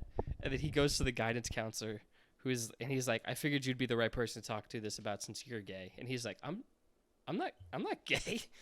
He's like, nothing wrong with that. It's just not my personal preference. And he's like, oh. And the counselor, you can still talk to me about them. He's like, no. It just leaves. But it's just fucking, yeah. Well, if my partner was a hermaphrodite, I'd be getting freaky with it. Well, okay, I don't want to know what the fuck you would do. But it was just so funny because I jokingly was like, oh, they're going to do this. And then they did it. And I was like, oh, fuck, okay. Handled it pretty well. But I was like, that's crazy. Hi, baby. Hi, baby. Look at cat. I didn't expect a show from 1999 to do that. That's pretty absurd. Also, that's a big read by you. Dude, crazy read. Crazy read. I paused it and I walked around my room and I was like, I'm him. I know what the fuck's going on. I literally did that. What's the biggest I'm him performance you've ever seen? That right there. That's God, that read was crazy because I was just bullshitting and it was like, oh. Just an absurd read. Because the character, pulled like that one the out of actress, his ass. wasn't like overly feminine.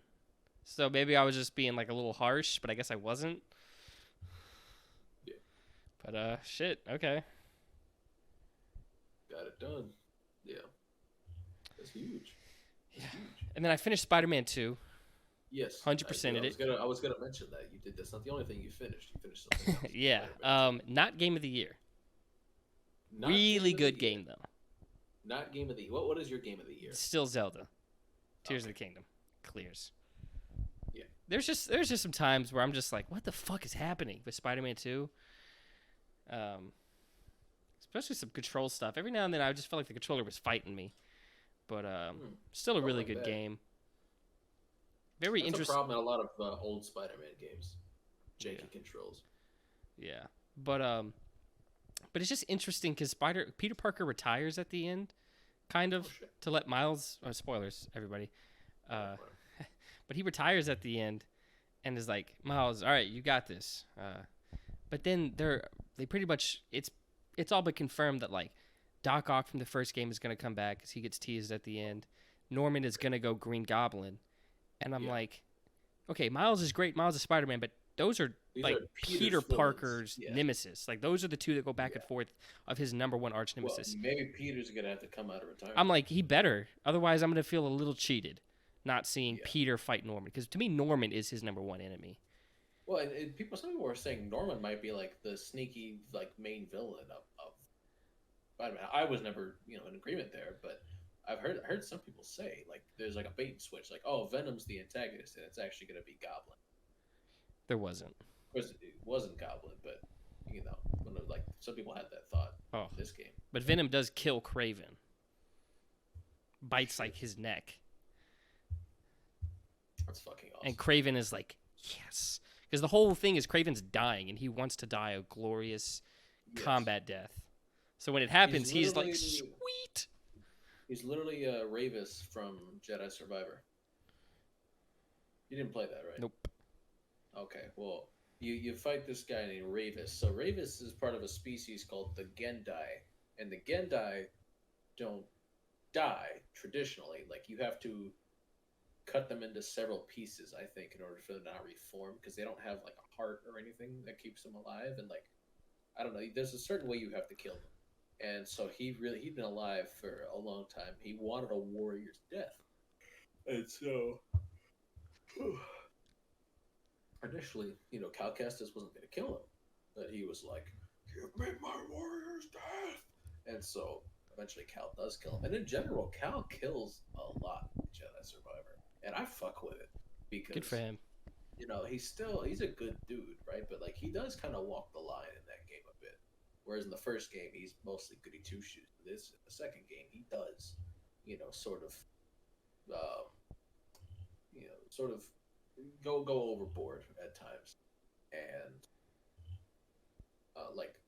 the first part of the game, he kills one of his ops from the last game. The first boss is the ninth sister, whose hand you cut off on Kashyyyk, the Jedi Fallen Order, and then you force push her out of the tree, and you think she's dead, and then you see her again in the first mission on Coruscant in Jedi Survivor, and she's still alive. She's got a metal hand. So now you're fighting her again, and he cuts her fucking head off this time. Not her hand, her head.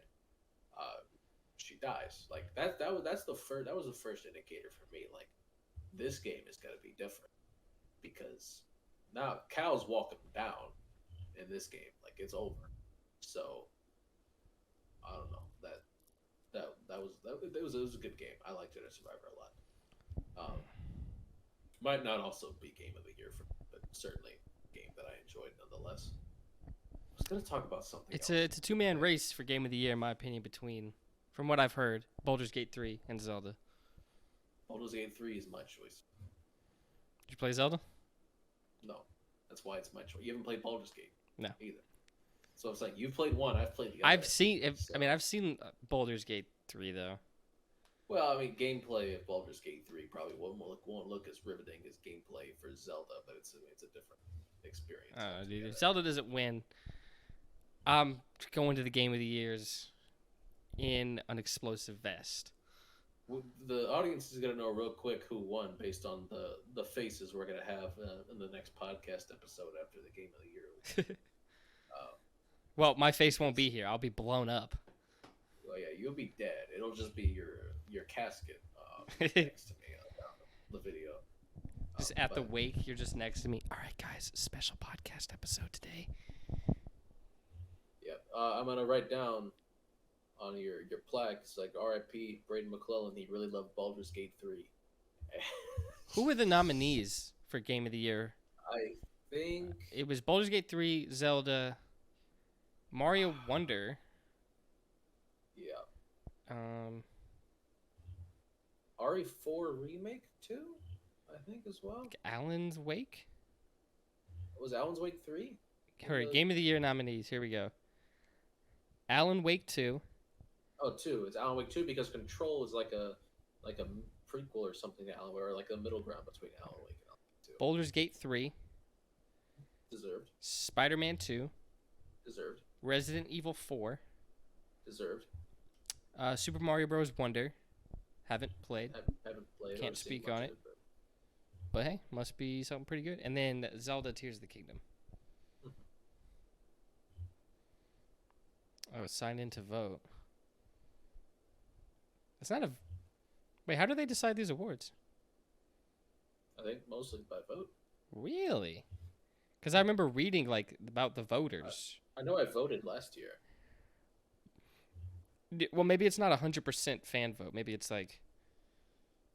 Maybe they do it like the Pro Bowl. Do you want to fill out our Game of the Year ballots right now? Well, I just submitted my. Well, it's not. You don't. It's not. You don't just do Game of the Year. You do all the other categories too. How much time are we running on? Should we do this later? Should we do this for a different thing? We're only running. I think close to a couple hours here. We have time to do this and then sign off. So I mean, we're closing in on 2 hours. I guess this could be the it's thing we do. Shorter than average. Yeah, this should be the last thing we do. This could be the last thing we do. Excuse me. Okay, but I didn't play that many games though. So anytime Zelda pops up as an option, That's fine. It's only one vote at the end. I'm gonna go off the vibes. Yeah, I'm gonna go off vibes for everything else. Let's see. View all categories. Whoa, there's a lot. Where do you go? Do you just go to nominate? Oh, you have to sign in to vote, right? I don't know. I think it said sign in to vote. Tell me when you get to the page with all the categories. All right. There's what is that? Oh my god, 8, 16, 24. Like 31 categories? What? How many I is have no this? interest in the mailing list. Okay, can you let me sign in through Google? Here we go.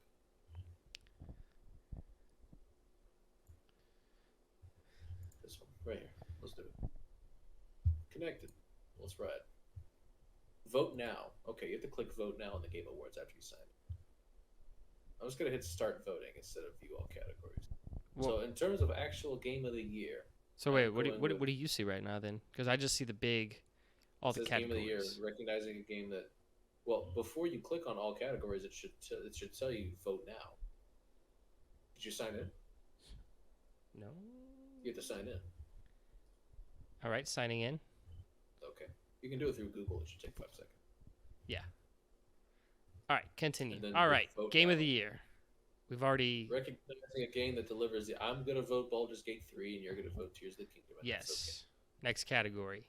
Here we go. Next Best category. game direction, awarded for outstanding creative vision and innovation in game direction and design. Okay. In terms of game direction and design, Baldur's Gate 3 has some absolutely absurd replayability in terms of like you can completely change how you play from one playthrough to another. I'm sure Alan Wake 2 probably has some crazy shit like that as well because I know Control has some really fun shit in it, and I know Control and Alan Wake are connected. I've played Control. I've not played the original Alan Wake or Alan Wake 2, but I'm not going to assume it's better than 3 yet. So I'm my going vote with is Zelda. Are we just going to vote at Zelda and BG3 for everything they show up in? I mean, with their fusibility and just the materials and everything, I'm gonna go with that one. Best narrative. They've got a DLC in here, Cyberpunk Phantom Liberty. That's not a Interesting. game. That's a DLC. It's interesting that this would show up. I did love Spider-Man's story, so I will vote for it. I loved Baldur's Gate's story. I haven't even finished it yet. Best art direction for outstanding creative and or technical achievement in artistic design and animation. Lies of P does look really good, but Tears of the Kingdom. I'm gonna give. I think. You know what? The Tears of the Kingdom is held back by the Switch, and I think them pushing through the technical limitations is impressive in itself.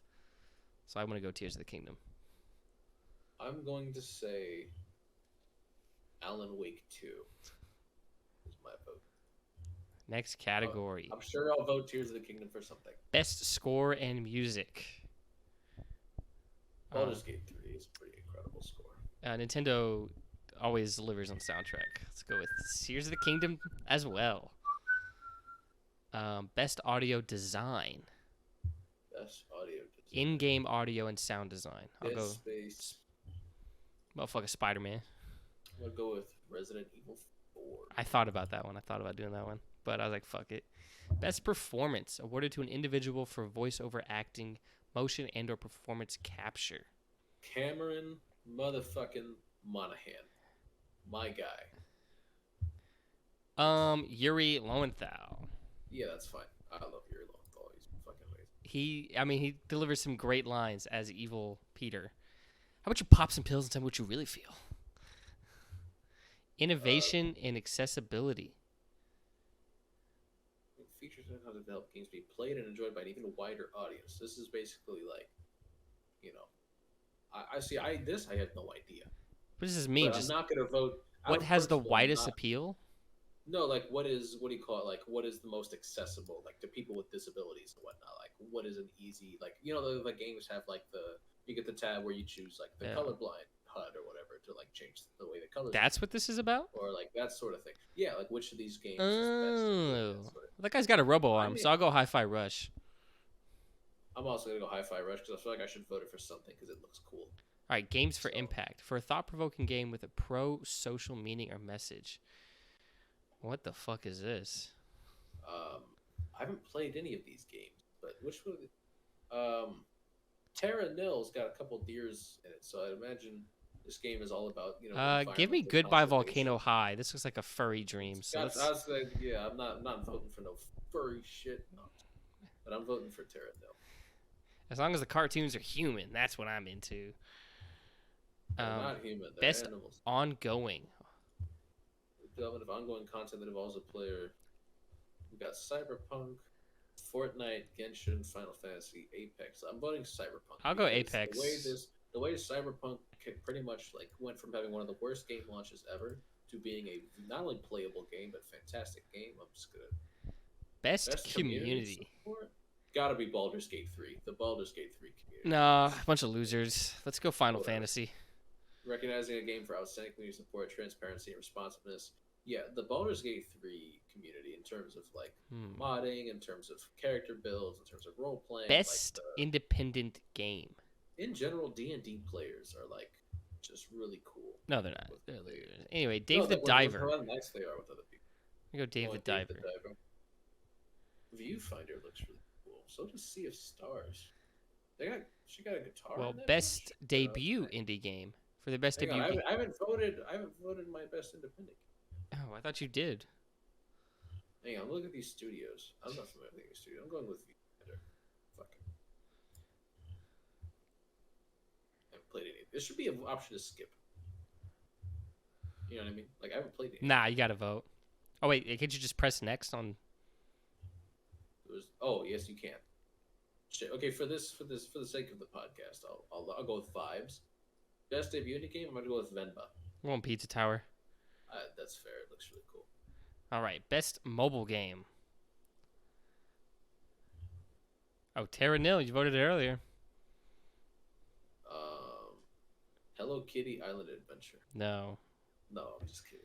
If you're dating a Hello Kitty girl, get out now. I've heard Monster Hunter Now is pretty good. Heard it sucks. Let's go with Honkai Star Rail. Let's go. I'm gonna run it back with Terra Nil. Stay consistent, yeah. Best VR/AR.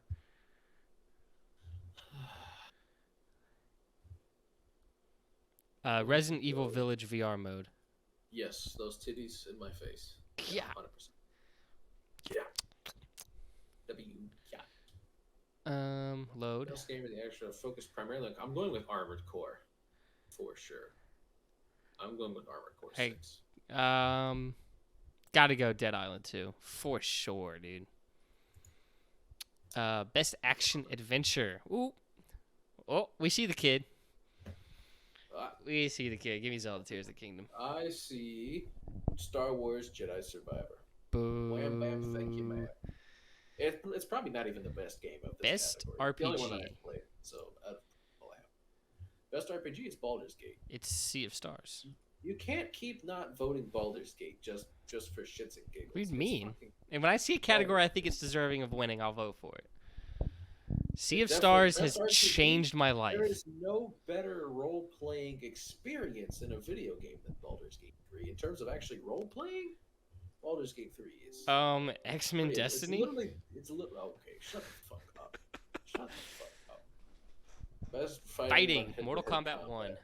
Nickelodeon All-Star Brawl. Yeah, I'm also going with MK1. They know how to throw hands. The combat is much better in MK1 than it is in MK11, which is good because the combat in MK11... I don't like playing MK11. MK10 was a lot of fun. MK11 was not very fun. Best family. I gotta go with Pikmin 4 just because it's like the Pikmin franchise deserves some love. Give me Sonic Superstars. Best sim/strategy. This one I'll go Pikmin 4. Let's run it back. I'm staying. Best sports/racing. Worst category. I'm just glad Madden did here. Give me Hot Wheels. Yeah, fuck it. Give me the fun one. Give me Hot Wheels. I'm with you. Best multiplayer. Baldur's Gate 3 is not really very multiplayer. I'm not voting that one. Give me Mario Bros. Wonder. Fuck it. Yeah, I'm with you. Let's do Mario. That's the one category I would say. Classic. Give really controller. Multiplayer with it. Oh, best adaptation. Fuck it. I enjoyed the Mario movie. The Last of Us is. Okay. I started Last of Us. I didn't finish. Oh my god, dude, it's fucking phenomenal. Best anticipated game. If Mario beats The Last of Us, I'm gonna be. It should. Wait, best. But none of these games have come out. Oh, Hades 2? I didn't know they were making this. Yeah, it's anticipated. Yeah, but I feel like this is a pretty silly category. But you started saying none of these came out. Like, yeah, that's the category. No, but that's what I'm saying. Like, none of these are. Why do we have a category for this? Most anticipated. No, we don't know. We don't know which one of these is. Well, you're just voting on what's most anticipated, not what's going to be the best. I'm gonna say Star Wars Outlaws, but Hades 2. I'm excited. I didn't know they were making a Hades 2. I actually finished the first game. I almost finished the first game, but I lost to Hades in one fight, and I never got that far. Give me Tekken. Give me Star Wars Outlaws. That game's gonna be a lot of Content Creator of the Year. I don't watch any of these. Spreens, Quackity. I can't even go by vibes off of this one because Quackity's the only one that gives me decent vibes. I don't like the vibes of any of these. I'll go Iron Mouse. That's fair. Actually, Iron Mouse. I feel like they're secretly a guy. I'll go Quackity. Best esports game. It definitely gives me Twink vibes from PUBG Mobile. Specifically mobile. Give me Counter-Strike. Give me Counter-Strike. Whatever. People still be playing that shit. There's a reason. All right, best esports athlete. Best esports. All right, let's go off their names. We got Faker, Ziwu, Demon 1. You're not getting voted, buddy. Hydra, Ruler, or Imperium. Right. Off of principle, I'm not voting for anybody who plays Call of Duty. I think Faker. I think I've heard of him. I think he is actually just like a phenomenal League player. Yeah, but he plays League though. Yeah. Okay. Look, we're talking about guys who play video games. Like, give me Ziwu. Valorant, CS:GO, CS:GO. Like none of these games are like, best games you want to be. Best esports team. I've heard good things about Fnatic. Bowie, please. I'm just gonna stick with CS and go Team I'm gonna say Vitality.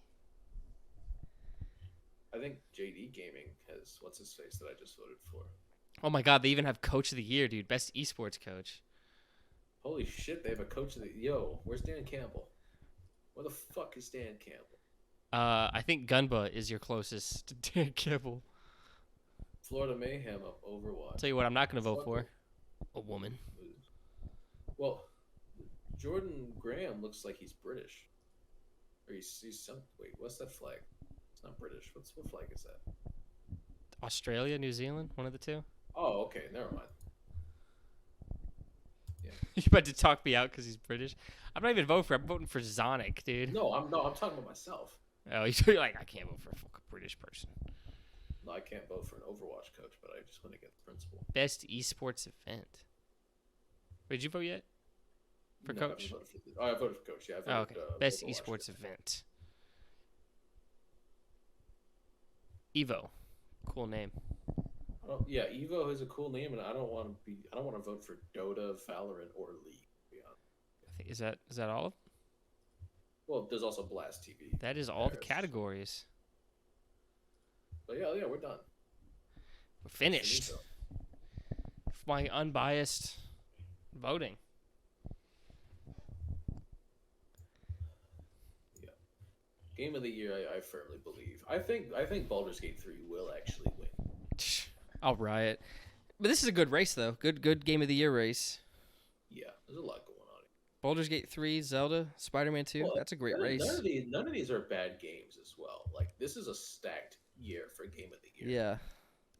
So, but okay. I don't know. If Baldur's Gate 3 wins, that's kind of dumb. It's like, ooh, look, a lot of buttons on the screen. Isn't that great? I'm gonna suck your dick. It's like, ooh, look at all these things you have to press. Isn't that cool, guys? All right. Yeah, I'm about to block you, man. Ooh, look, he's got flare mouth. Imagine that head.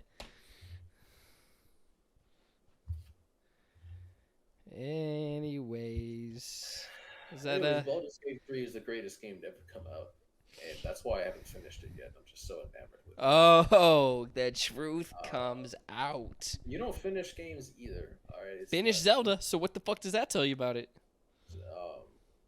That it's shorter than Baldur's Gate 3, because the first act alone took me 30 hours. So, anywho, I think we're good. I've put 150 hours into Tears of the Kingdom. It's not like I just did that shit in a day. How many did it take you to beat it, though? I don't know. I wait to beat it because I did all that other shit first. Oh, you did all the side. You could have done all the side quests after you beat it. How long do you think it would have taken you to beat it? Oh, well, that's the beauty about it. You can go straight to throwing hands. It could take you like 5 hours. It's just like Breath of the Wild, where you could just jump in as early as you want to. I don't think you could do the final fight immediately, but you could do one fight that will then let you do the final fight, I think. Oh, nice. Oh, wait, actually, I think I'm wrong. I think if you know where to go, you actually could do it immediately. I like that. I like that they give you that option. So, however fast you want it to go. Pretty awesome. But yeah, Game of the Year. Tears of the Kingdom. Yeah, Game of the Year, Baldur's Gate 3. No. That being said, they better not just give away their credibility like that and have Baldur's Gate 3 win. Alan Wake 2 is going to win it, and neither of us are going to be right. And I'm going to be okay with it because I know people love the Alan Wake game. 23 days until live show. We shall see then how it unfolds. God. We got to see what time it is because we should hop on a stream together when they are announcing the awards. Also, I need, what do you call it? I want to talk about my experience at the game a little bit because I didn't really get into that much. Okay. Just like there was actually quite a few Titans fans in my section, which was good. So whenever like good things were happening on our end, you could actually hear it a lot. Where I was bunch of fucking losers. Generally speaking, of course, there are definitely more Bucks fans, but as far as like there was a decent turnout of Titans fans at the stadium, so that was nice. And there's a guy who sat next to me who was a Bucks fan, but the guy he went with was also a Titans fan. So I chatted with them for a bit. At halftime, I went to go get some lunch. I got PDQ. It's a Florida staple. They have one in the stadium. and it had definitely been sitting out all day because it was dry and it was definitely just kept under a warmer. Which I get it, like they gotta feed people fast. There's a huge line at halftime, and I still didn't make it back in time. Oh But yeah, Cindy, and that chicken was dry. dry, I forgot what name. real I forgot. I dry. don't know. I don't think it was Cindy, but I don't whatever remember the name of that show. But Oh, Susie. Susie. Susie. I think it was Susie. Bowie. Cat reveal. Reveal? That bitch has been in every episode. No. Don't listen to him, Bowie. I'm gonna see if I can find that clip. Love this little goober. I love you, baby.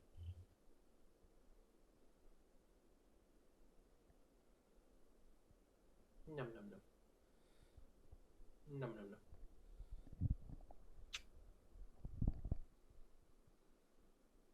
I still have feelings for you. Can't you look the other way? Just this once.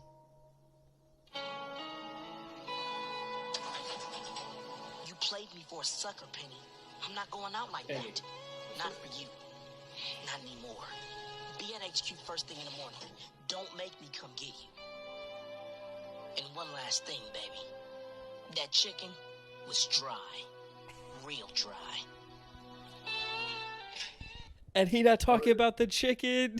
Hardest line ever delivered. Oh my god. I think it was a double entendre. I think he was For talking about sure, dude. I think he was talking about something else too. He had to let her know. But is that his fault? No. No? It's never his fault. No, I'm just kidding. It could be his fault. I don't Could know be what his kind of. fault. But he sounds like he's got game though. I don't think it is his fault. Probably not. You played I don't before, know. sucker. Well, I mean, granted, there's another thing. Like, if she, what do you call it?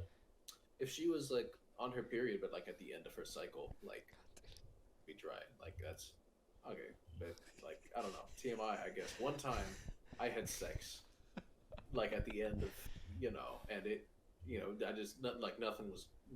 There was no lubrication whatsoever. It just kind of hurt, so I stopped. You don't got lube? No, Shit's expensive. no, I don't. Well, that and also it comes naturally when you're not at the tail end of your cycle. There's If you're good at what you're doing, you don't need it. yeah. The the funniest part about the whole clip is like, because she's like, do you forgive me? And he starts to reach his hand out like he's gonna like caress her face, and he presses the garage door button instead. That's the best part of the whole clip. It's fucking awesome. You played me for a sucker. Hi, baby. I got a kitty in my lap.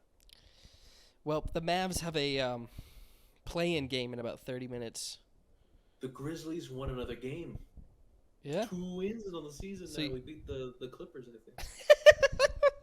Dude, the what a Blazers and bad the Clippers. trade. The Clippers trading for Yeah. James Harden. What did they give up to get Harden? They gave up Marcus Morris. Okay. It's just about what it's done to their team.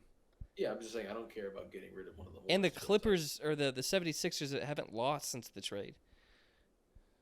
Well, they're also just a much better team than the Clippers Yeah, are. but it was a lot of like good defensive wings. But also the biggest problem is like Russell Westbrook was great for the Clippers, but like with Harden there, it's like okay, so Russ isn't gonna have the ball in his hands as much anymore. He's not effective without it. Without him driving, it's like what happens now? Like Russ just became a lot more ineffective, and now you have Harden, who just I don't know. Wait, you mean to tell me Russ and Harden can't share the ball? Surely this has never happened before. Surely this. You know who surely there's is no sharing the prior ball history very of well? Who this. people thought couldn't? Luka and Kyrie. Luka Doncic. They're sharing that rock beautifully, dude. When they both just trade back-to-back threes, I get wrecked. Oh, Yeah. hopefully we can I beat had the Pelicans tonight. I had a hard time containing the explosion in my pants when we did the Tajay Spears Wildcat on the second play of the game. Because I saw Levis line up outside. I'm like, oh, this is King Cat. It's Derrick Henry back there. And then I saw Henry go into motion. And then I saw Tajay Spears take the shotgun snap and run for like 15 yards. And that was fucking awesome. You were like, I oh, like oh shit. Oh. Well, it's like the sound where it's like, oh, look, a 9/11 memorial. Of course, you got to have the Twin Towers. Of course, you got. Whoa. Whoa. wow, you ever seen those? No, what the fuck are you talking Oh, about? Okay. Oh, dude, that's Look, such a man, weird reference to make without the other person knowing. It's like that 9/11 Okay. thing. What the fuck are you Yeah. talking about? Hey, man. Ow. Oh, speaking of, like, what do you call it? There were like a couple of Japanese people on Twitter who were crazy segue, but hang on. Oh, Who the were Barbie thing? yeah. What do you call it when Barbenheimer? Yeah, they were like when what do you call it when they were making Americans were making fun of Hiroshima and Nagasaki, so the Japanese started making fun of 9/11. But what they didn't understand is that we kind of find that funny. Yeah. So, So they had all because we had a good laugh about like Barbie doing 9/11. yeah, we're like that's hilarious. Barbie That's riding in awesome. the pink car with Osama bin Laden. Jesus. What? My cat is very vicious sometimes. But yeah, well, I don't know, like a good effort, but no. Yeah, I think it's time for us to end the pod. I think so too. I think I still need to make dinner. I think I still need to go for a little walkie poo, and I still want to have some time to play some Fallout. So, pardon. So I'm gonna write up a video. I'm gonna do the Mario Kart Wii Vault video now. I think I feel better after talking. I don't think I need the walk this evening. I feel much better just after doing this. Yeah. So I think tomorrow do the walk. I think tonight I'll have some room for unwinding with some Tomatron DLC after I make this weekend, maybe perchance I can go get some sweet. But that's going to end this episode here today, guys. Thank you so much for watching. As always, next week's episode will be out on Avillion Talks, so please check that out. Like the videos, man. Like the pods. It helps out. Comment anything. Honestly, that helps out the video as well. Type the letter J if you really want to. If you got this far in the video, comment, man, really weird take on the Israeli conflict and nothing else, and just leave that there. Or kind of problematic, but it's not my job to explain to you why. Or just anything you want. But thank you so much for watching. That's going to end it here. Got a lot more coming out for you guys, so subscribe to see it all. And as always, keep gaming.